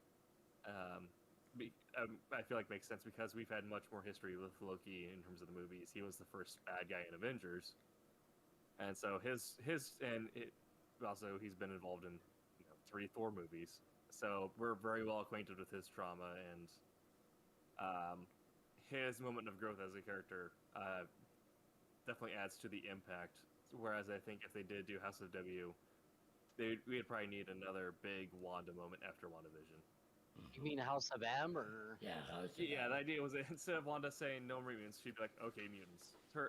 The idea was that Wanda said, in the comics, believed that mutants were sort of the root of a lot of her problems and problems in general. So the only way to ironic. Yeah, the only way for her to like truly be safe with her family was to have no mutants. Whereas in the movies, it definitely seems so far that the lack of people who truly understand what it's like for her is causing her a lot of issues. So she'd want to will into existence people who would understand her issues. She didn't entirely will them into existence, though. I mean, she controlled a lot of them. Yeah. In WandaVision, and I think. Yeah. And in MCU so far, Wanda's powers seem a little toned down compared to.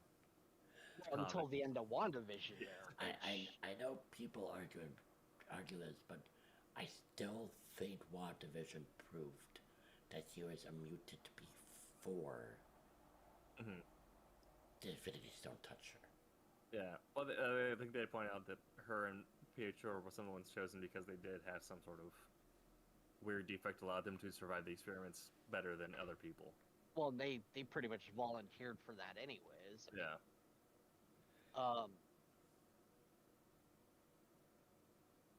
I guess.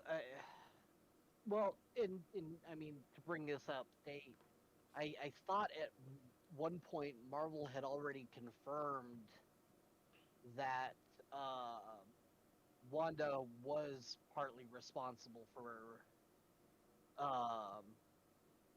what's going to be the events of Quantumania or not Quantumania. Quantumania. Multiverse of Madness. Yeah. I mean, they already hinted that, and I mean, if that's the case, the Multiverse of Madness. I think it's a combination of both because Wanda may be breaking out Mephisto while at the same time Loki just created an unlimited amount of Mephistos. Loki has made House of L. Yeah. Yeah, I mean, well, and then and that's kind of why I guess I was surprised too, because I mean, I always felt like they had nerfed Wanda's powers a little bit too, because I mean, Wanda and Thanos, under any normal circumstances, would be a one-sided fight in my mind. Yeah. And the fact that it looked like she was just playing out, getting thrown around like a ragdoll, I kind of felt it was a little weird. I didn't know they were eventually going to do this whole unlocking her powers thing through WandaVision, which was kind of cool, but yeah. I mean, for the longest time, I was kind of like, they really nerfed her, didn't they?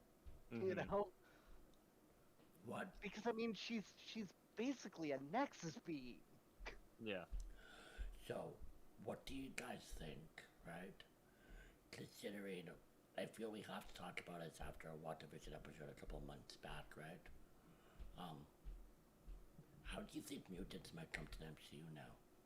Do you think we still do what we were talking about, but just not break the multiverse by doing it, or do you think a whole new means? No, I think the broken multiverse is probably gonna bring a whole change in direction, anyways. Yeah. So I think what we're gonna see more of now, I think what they're prepping for with this new phase here, is probably stuff like the Young Avengers and Dark Avengers.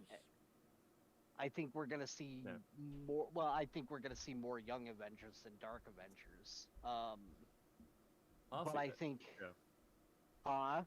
I say honestly, I think we might see them when they do Secret Wars. If it's like the new one where it's all the timelines get smashed together. I mean, again, that's assuming they do Secret Wars. But if they do, Yeah. I mean, and that in theory that was something that was on the docket when they're doing Avengers 5 prep. So my thought would be where if they have like the Avengers come from one timeline, another time it won't have the Avengers, but it have the X-Men. Right, but you gotta admit, Marvel Studios has done a lot of misdirection anyways up to this point. Like, a ton. I mean, we thought we were getting a House of M with WandaVision, and we didn't. and don't forget about Inhumans movie that came out years ago.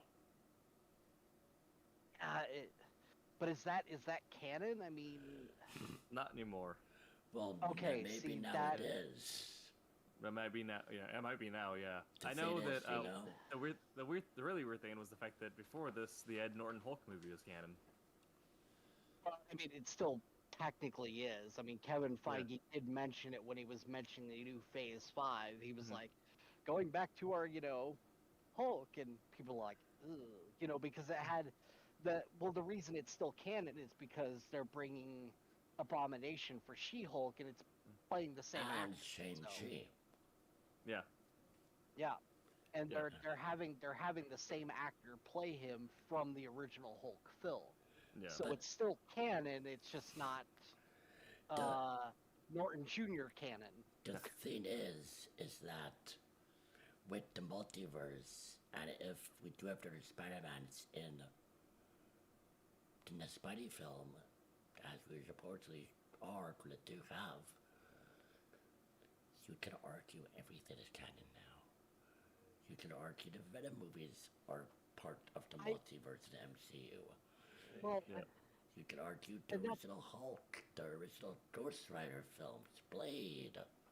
That's what I'm please curious bring about. back Nick Cage. Please bring back Nick Cage. Bring back Nick Cage? You really? It'd be so dumb.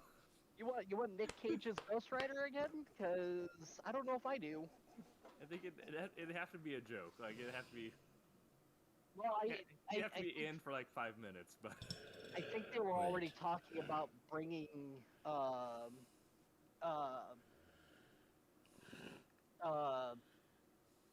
God, the other Ghost Rider. The one that drove the car, not the Robbie Reyes. Robbie Reyes. There we go. They're already talks of making him canon, even though let's face it. Oh man, Agents of Shield started turning into a total freaking joke. Oh yeah. Yeah, but I like him. Yeah, he was good, but I blame Marvel Studios solely for that screw up. Yeah, but I think also with Blade coming up, it makes sense to make Robbie Reyes part of the MCU again, because then you can get a Midnight Riders thing with Blade, Robbie Reyes, and Doc Strange. Right. I mean, granted, we're not talking about the original Blade being canon either, though, right? Well, I did mention that. I said, we'll have to see. Yeah. You can have those movies are good and bad all at the same time. You can have the original Daredevil movie be canon. You can have... No. Stop. If you say Elektra, we're done with this conversation. I was going to say Fantastic Four. You know what? I'm going to say... Okay, yeah, we're done with this conversation either way. Original non-release Fantastic Four movie is canon. Yes. And I'm wondering if they're going to do a thing with Ryan Reynolds, who was in Blade 3. Right. If Deadpool and Blade meet up together, if that's gonna that has to be a joke somewhere. Oh, even in that movie, he kind of came off of feeling a little Deadpool-y, didn't he? Yeah. I mean, he was acting Deadpool-y before Deadpool was even thought of as a movie. Mm-hmm. We need actually, you know what? All sorts of. You know what they need to make fun of, though? Oh, what? They need to make fun of Fox Deadpool. Yes. I was about to say that. I They agree. need to make fun of Fox Deadpool. We need Deadpool meeting Origins Deadpool There in the isn't enough multiverse. redemption over him getting beheaded yet. We need that. I gotta see that. Disney, give me that. Deadpool, wait, what origin? In Wolverine Origin, Deadpool. Yep. I want to see that Deadpool fight real Deadpool in multiverse. Man, I need that. I'm sorry. As much as I would love to see a Wolverine versus Deadpool fight, it would be one-sided. Fair. It really would, and that's just because you know, Lady I, Deadpool. huh? Lady Deadpool too. Need all Well, the I mean, Deadpools. I mean, Wolverine's healing factor is amazing, but I mean, between what Thanos and Lady Death basically did to Deadpool, I mean, it would be a one-sided fight. I mean, granted, later Thanos ended up removing the immortality from, but the comics again aren't canon to the film, so we just know that Deadpool's immortal. You know, so again, I think that fight between Wolverine and just it would come out extremely one-sided. Fair. I kind of honestly like to see a team up movie with uh Cable, Domino, Wolverine, Deadpool, and uh maybe even the Hulk. I think that'd be awesome. Yeah. Agreed. Um, honestly, I really like that because I'd love to see Mark Ruffalo's Straight Man with Ryan Reynolds Deadpool. Mm-hmm. That'd just be really nice in my Yeah. mind. But all honesty, how do you think mutants will be added? This is more specifically for both of you, but really big for you, Tim, because I know how much of an X-Men man Yeah. you are. Yeah. So Honestly, my thoughts at this point would be you'd have to do something like Secret Wars or some sort of timeline merging. Right. That were even if they did to avoid future confusion, if they did like Phase 4 is split timeline, so everything's all happening at the same time. Or whatever phase we're going into now. I just saw Phase 4. Yeah, it's super weird, super wild. And then if they did at some point in Phase 5, they reconsolidated the timelines to make it linear again, like what Secret Wars did for comics. But that was also when they brought in everything like, oh, by the way, we have mutants from this other land now, and they just kind of popped in on our reality. Or if they were to do even something like Messiah Complex gone wrong, where they send. I mean, we have a really good Cable. If they send Cable and Hope either back in time or forward in time to save her to help fight Apocalypse later on, but at some point the jump gets weird and they end up in main Marvel timeline, and then that forces almost like an AVX situation tied in with Messiah Complex. Yeah, but how would that? I like that idea also, but it's as a for me a bit of AVX. When I did read as a ruler, and I really like Hope Summers, and I want to read more of her. Mm-hmm. But how would that actually cause that gene to activate? I don't think we're going to get a full Complex. X-Gene activation. I think what they're going to treat it is that the main Marvel timeline may not have an X-Gene. Okay. Unless they do something, because the whole thing was the X-Gene was created by the Eternals. So that may be at some point put into the Eternals, but I doubt it. I'd honestly probably be that the Eternals there, and this timeline, the reason they've not acted as so far is because they've been able to successfully do their Shadow War for so long, they haven't needed to create mutants. Whereas in the other timeline, it's more like Marvel Comics, where the Eternals kind of got shut down and created mutants to take up the mantle. Fair. That would disappoint me a little bit, but I I understand what you're saying. Do you think they're gonna merge it over from Apocalypse, or do you think they're gonna merge it over from Days of the Future Past?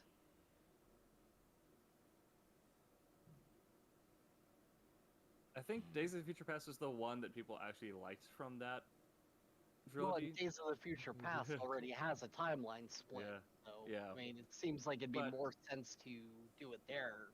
Well, because of a Messiah complex, though, they created a timeline split going into the second coming of Apocalypse.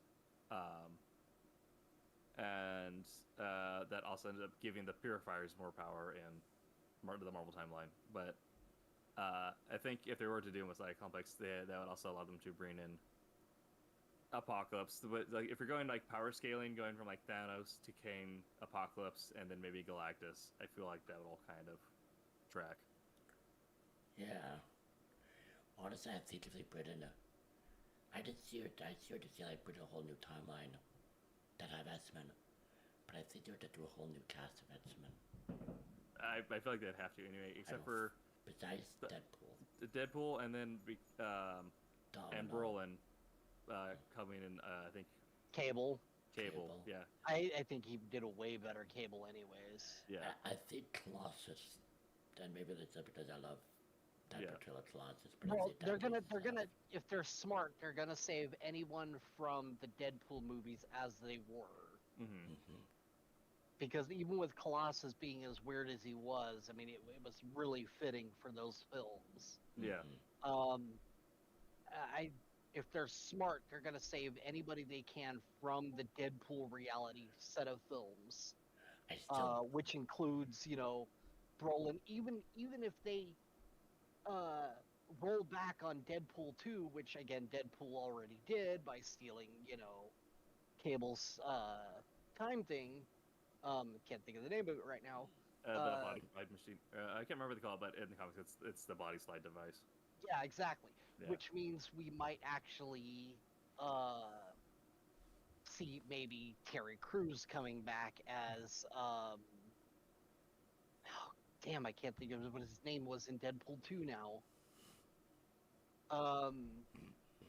We might actually get a real Shatterstar this time. Yeah.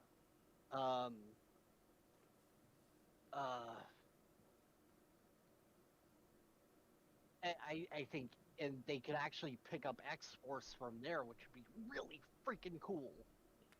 I want to see the X-Men. I want to see Disney do an X-Men film. Yeah. Bedlam. There we go. Bedlam. Yeah. Is Jerry? I think it would be awesome, and if they're smart, they would save as many of those characters as they can from Deadpool, because they did work really, really well, even though you didn't see a whole lot of them that long. Mm-hmm. And they actually got the Juggernaut this time mostly right. Yeah. Who'd have thunk it? That's a good fight too with Juggernaut. Take it out of Fox's hands and it doesn't get broken. Mm-hmm. Hey, question. Concepts. All right, last little question about seeing people from the different realities, right? Obviously, Fantastic Four being recast, think. But what about the New Mutants?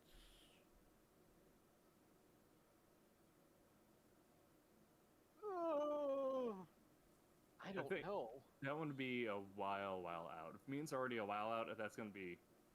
Yeah, that's a far cry from, unless they're already trying to revamp things to merge it in as quickly as possible. I can see them doing that though. Yeah, just so people don't lose interest. Exactly. I kind of liked Ileana, but Sam Guthrie, I feel like needs some work.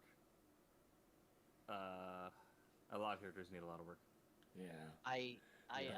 And as for the Fantastic Four, I'll be honest, I can't stand by either of the films. Yeah, fair enough. Like, just not at all. It would be funny though, just for a small little hint, right? You bring Chris Evans back, right? And he didn't make an announcement. That's it. Oh, yeah. man. The timeline, he comes back as the Human Torch. second. Oh man. Well, Just for a it was moment. that's Tried to that's be kind of what funny. cracked me up. Yeah. That's kind of what cracked me up is like Oh my God. Okay. it's like for the first Fantastic Four film, they got the casting right, and they got the kind of the family dynamic amongst the Fantastic Four right. But If, somehow they got the villain horribly wrong. if they do, so if they do a Secret Wars, like they have a moment where they come across another group of Avengers right before they get killed by whatever extraplanar bad dude. It has to be Deadpool. But No, it it's has to be Deadpool. and this group of Avengers has Chris Evans as Human Torch, Nick Cage as Ghost Rider, and Tobey Maguire as Spider-Man. You know, out of all of this, there's one person we haven't talked about showing up in these future films. Who? The God Killer. Oh yeah, that's right. He got confirmed. Yeah, he got confirmed, and it's being played by Christian freaking Bale, so this should be Yeah. The interesting. God Killer. Yeah. Right. Oh man. In a But does Thor he have the movie. same? I don't. Did they say? Because the swords are elsewhere right now in the MCU, aren't they? I thought I saw something where his swords are technically mentioned to be in elsewhere. So And not the God Killer, it's the God Butcher, but let's Yeah. not talk semantics. And we also forgot one show, by the way. Uh, Secret Invasion yeah, with Fury. which is gonna bring back the Skrulls mm-hmm. and Nick Fury, most importantly.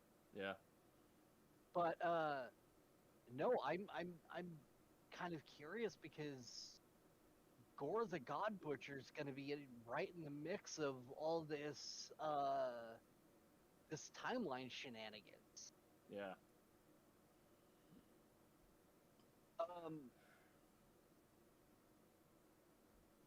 I'm just trying to remember which one he comes into. Isn't he in? That Avengers 4, maybe? What? I No. thought he Thor: Love and Justice, or He's in Thor, Thor.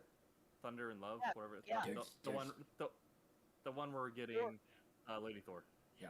Yeah. Kinda. Yeah. We have no Avengers 4. Yeah. Like, or 5 confirmed at all yet. Yeah, Which I yeah, bet yeah. they'll come, but that's why I feel like Dark Avengers is coming because, and it'd be a nice little, I think, story in the sense of the Avengers have disbanded more or less right now. The government feels they have to do something, so someone makes the Dark Avengers. Then you have the other Avengers try to take up for their elders. And then when the time really comes, you have a proper Avengers team form again. Yeah, see, okay, I have to get Tim's thought on this because I don't know how much fact knowledge you have behind this, Brooke. Of course. Who would you be interested in to see as seeing the new wave villain and, you know, to replace Thanos? Are you more interested in Kang or Gore? I would honestly be more interested in Kang, but kind of keeping Thor around for a bit. And I'd say that because I mean, Disney's already catching up to, because they're skipping over a lot of the events that no one really liked or talked about. So they're catching up in terms of major plot beats. And one of the things that everyone seemed to have really liked is the current King in Black saga with Noel. And Gore, one of the first gods that really pissed him off was Noel, King in Black. And with Venom and Venom 2 coming into the fold, with Carnage and his tie to Noel, I would say that there'd be enough there that they might tie in some sort of at least reference there. Well, and that's why I was kind of curious. Is I'm going the other way around. As much as I love Kang, right? Mhm. I do love Kang. Okay? I'd be more curious to see it with Gore the God Butcher, simply because I mean, we know who he is. He's got freaking God Butcher in his name, you know. Yeah. And honestly, I do think he could kill Kang. You know, Yeah. I do think Yeah. he'd be able to do it without much effort too. Yeah. The only thing is I think Kang would be a little bit more clever on the uptick than Gore.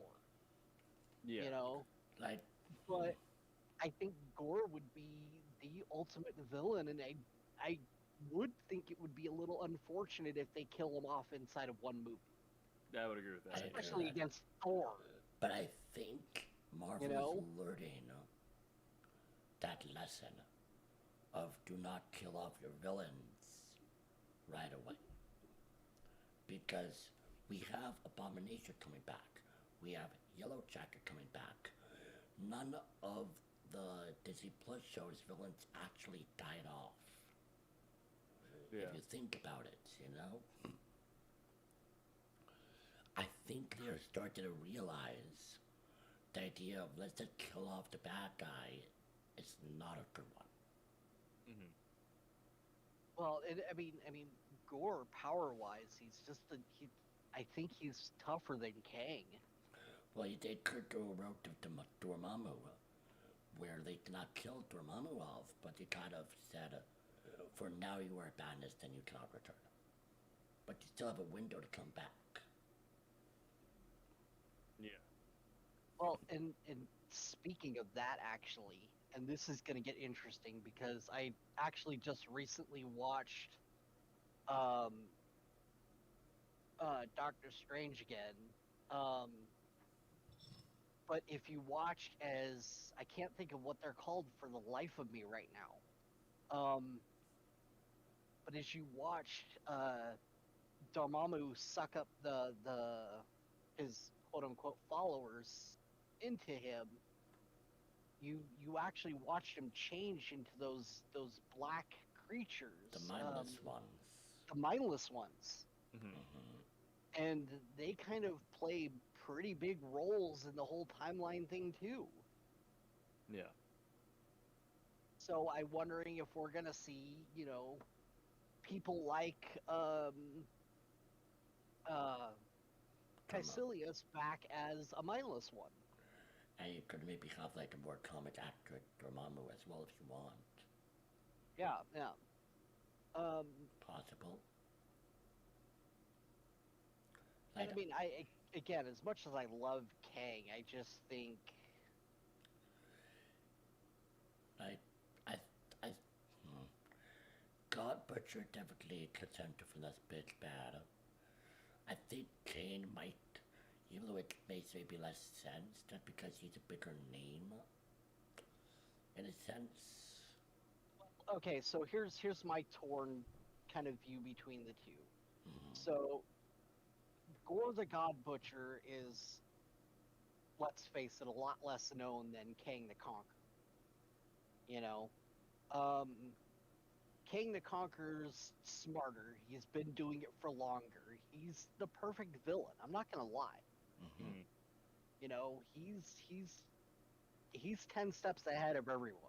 Mm-hmm. You know, um, I think on one or two occasions he even made Thanos, look like a punk.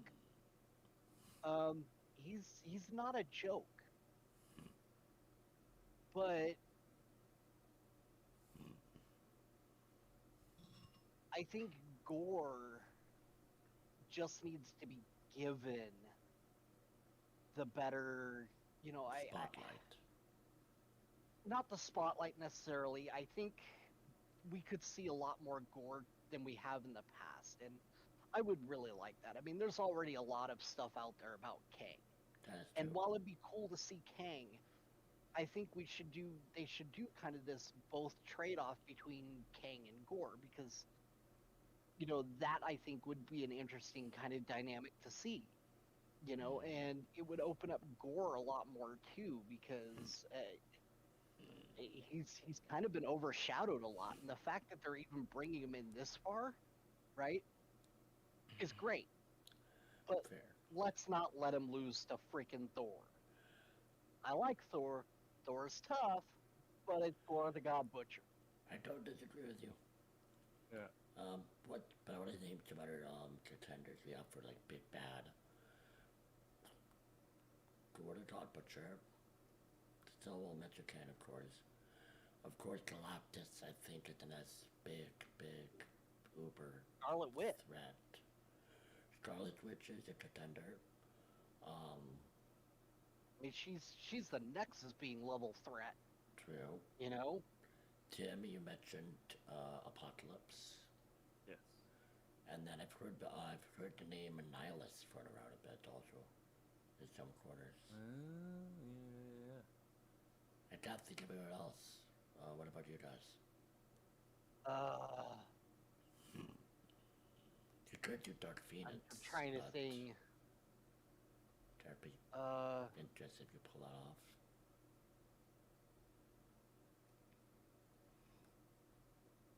Masters of Yeah, Evil.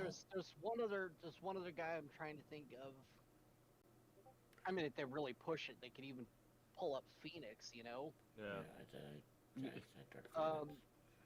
Phoenix. Agreed. Oh, hey, because Phoenix is definitely not one to be screwed around with.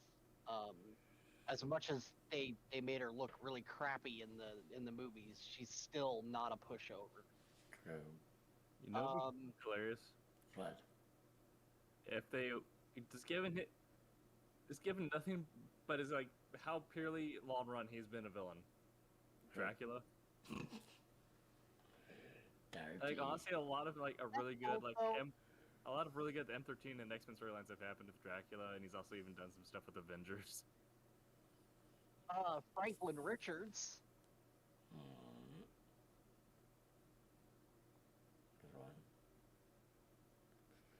My mind had to joke. One of my mind thought of Punisher, just from Punisher Kills the Marvel Universe, but I'm just joking around that one.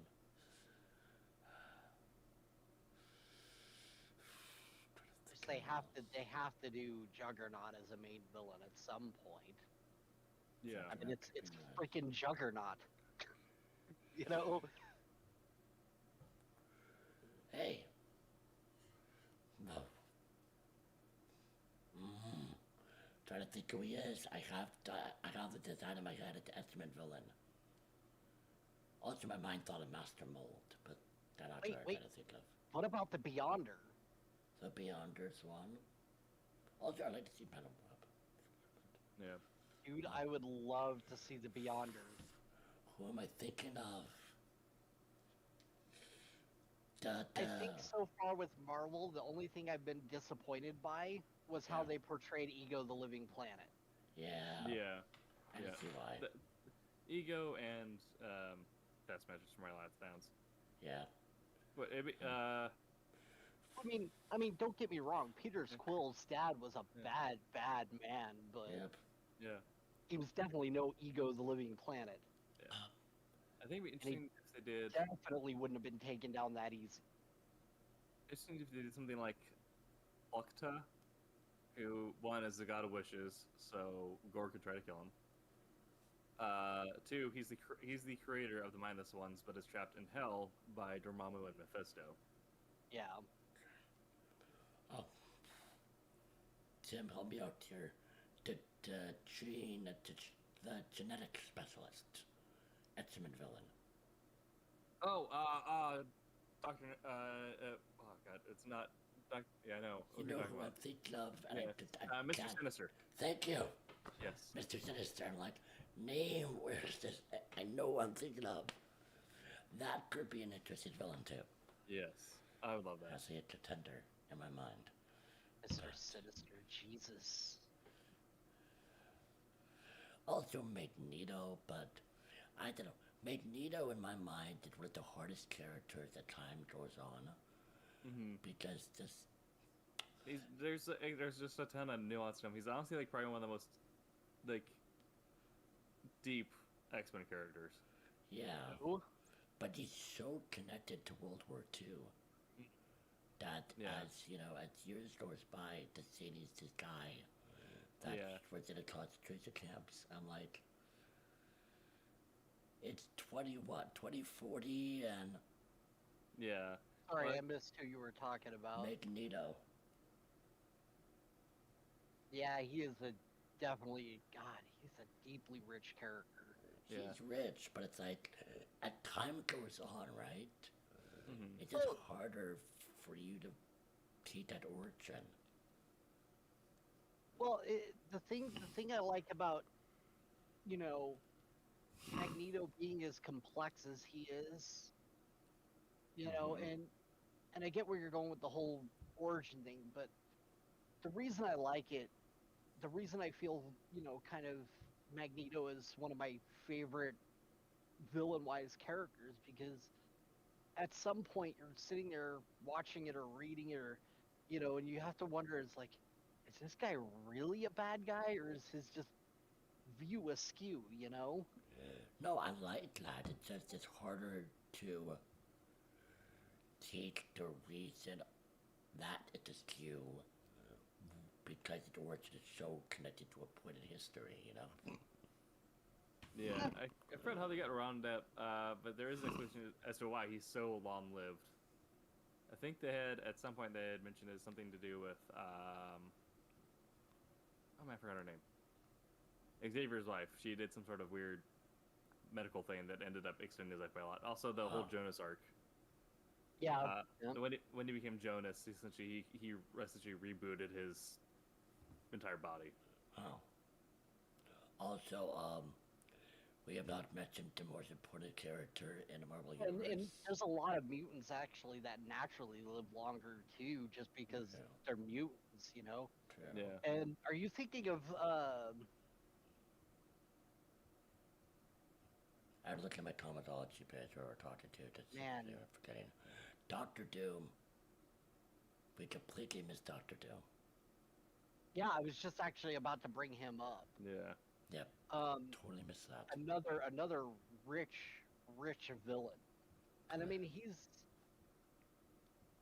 a villain's villain. He's just bad. He is. Moira McTaggart. Moray McTaggart. Yep. Good one. That, Good one. sorry, he mentioned Professor X's wife, and I'm like, shit.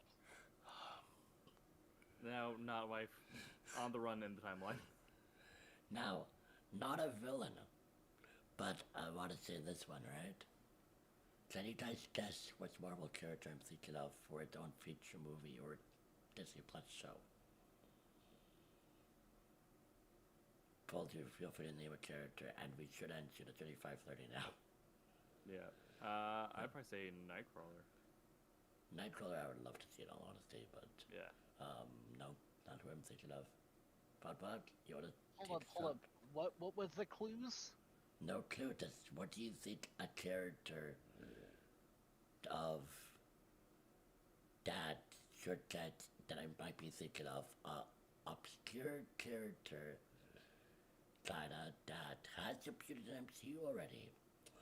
That has X-Men not gone in obscure a movie or or Howard Disney the Plus. Duck. So yep, Howard the Duck. yeah, I want Howard the Duck to have his own freaking film. The best part about that, by the way, is that when Howard the Duck was made, Disney, I think, like sued Marvel, saying that they have to change aspects of Howard the Duck so he does not look like Donald Duck. Howard the Duck is way cooler than Donald Duck. I mean, I Oh, like Donald Duck. Don't get me wrong. I love Donald Duck, but it's Howard the Duck. and then I love the whole story of Howard the Duck. Like, then a He's the creator. badass. Oh, me too. But I mean, like the actual, like, in reality story of how he was created and what happened with the creator. Because he did not like that. Did he, like, sued Marvel for changing the character? And then Marvel fired him because, of course, they're saying, well, we don't want to employ people who are suing us. And then years later, he kind of stole Howard the Duck back from Marvel through a joint project with Image Comics, and then he died. Which I love that whole story so much. Look at if you want to look really into it, look up Destroyer Duck and Savage Dragon, um, um, and Marvel, and you will see what I'm talking Okay. about. So I know it's off topic from Marvel for a moment, but Go it ahead. just got me thinking about underrated superheroes, right? Sure.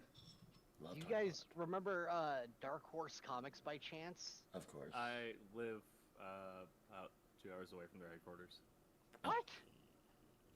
Okay, so The Mask. Yeah. Yep. Yeah. I would love to see him mess up something like the MCU with Deadpool or something. That would be some That'd be fun great. stuff right there. That'd be great. Other character actually, and then Marvel has the rights to Two this. slightly psychotic eccentrics? Bring it on! Oh, I would love to see that. Another one would be this is kind of obscure, but it's a Marvel creation. It's Rocketeer.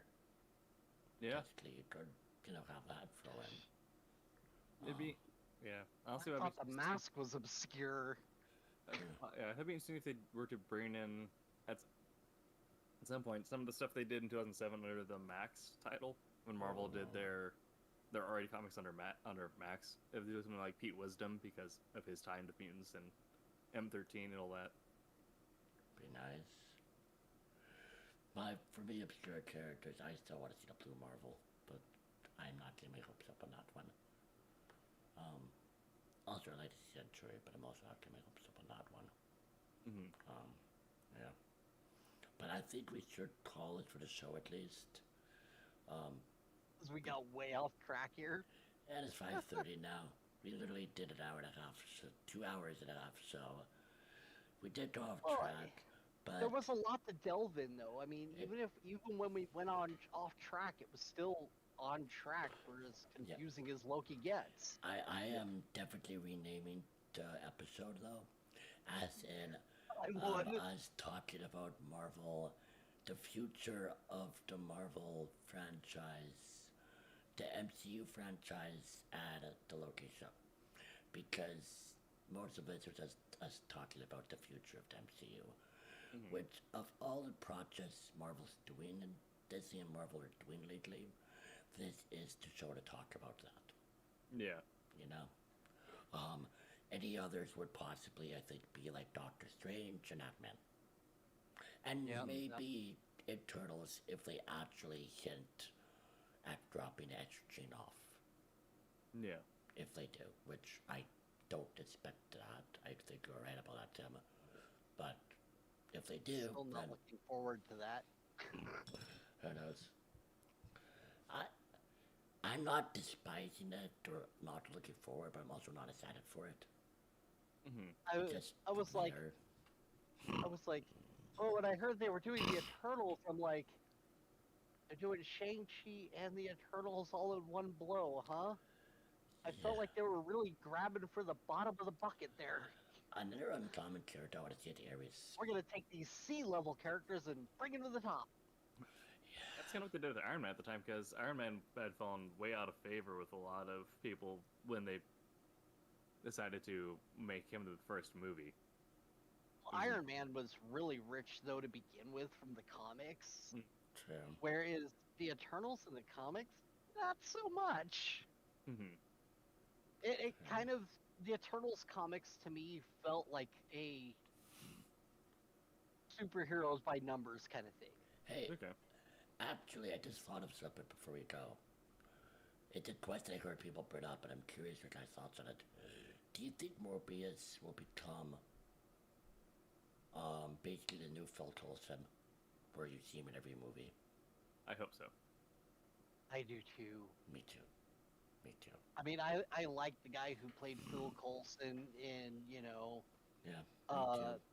the first couple of films. Loved him, and it was sad when they killed him off, and I was even more sad when he had to do that horror that was known as Agents of S.H.I.E.L.D. Yeah. But Owen Wilson as Mobius just really ticked the boxes. And I hope he becomes a staple throughout the rest of the series. Agreed. But anything you guys want to say to the audience before we call it tonight for the show? Read comics. Good message, Tim. All of them. Good message, Bob. Not DC, though. Bad Gotta message, stay with Bob. Marvel. Very bad. Marvel and Indie. You're welcome, Brooke. But funny that. Marvel and Dark Horse. We Read all the comics, I mean, including DC. if you really want to push it, you can go with the Spawn comics, which I can't remember which label was under. Image. Yeah, that's Image. Was it Image? Yep. Yep. There's that was actually like one of their founding titles. That one and Dragon. When Savage Dragon. Savage I Dragon. fell in Yeah. love with Spawn when it came out. Yep. Read all the comics. Yeah, read all the Indie, comics, even Marvel, DC, Image, Dark Horse, anything. Yep. Read some indies. Read it is. not any- heavy metal though. Don't read heavy metal. Any indies I last fun question I got to add here is any random actually comics you guys want to throw out to people? Indie comic. It just maybe. came out. Written by Duncan Jones. It's been distributed by Z2 Comics. It's called Maddie, Once Upon a Time in the Future. Huh. Super fun cyberpunk stuff. And Duncan Jones is the guy who did the Moon movie. Nice. So if you like your indie sweethearts, he's the guy. Nice. For me, the one indie scene I would throw out, and if I can just that I still want to read badly that I have is Black Sad.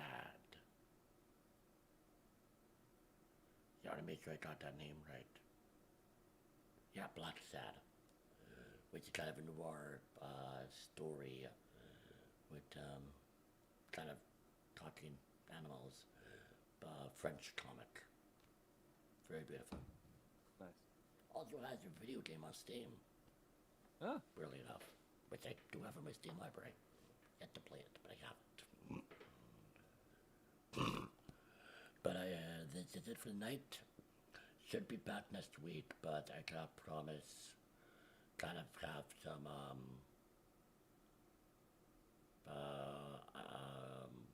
real life events going on at that time, so might have to change the schedule up a bit.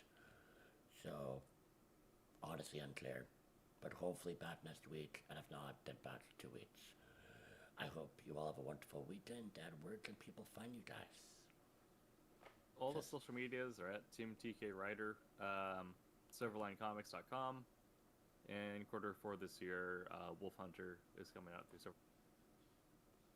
Yep, and Buck. Pretty much just Twitch at Professional Bok Gamer. Perfect. All right, guys. Thank you for today, and thank you all lovely audience people. Peace, guys. Later. Take care.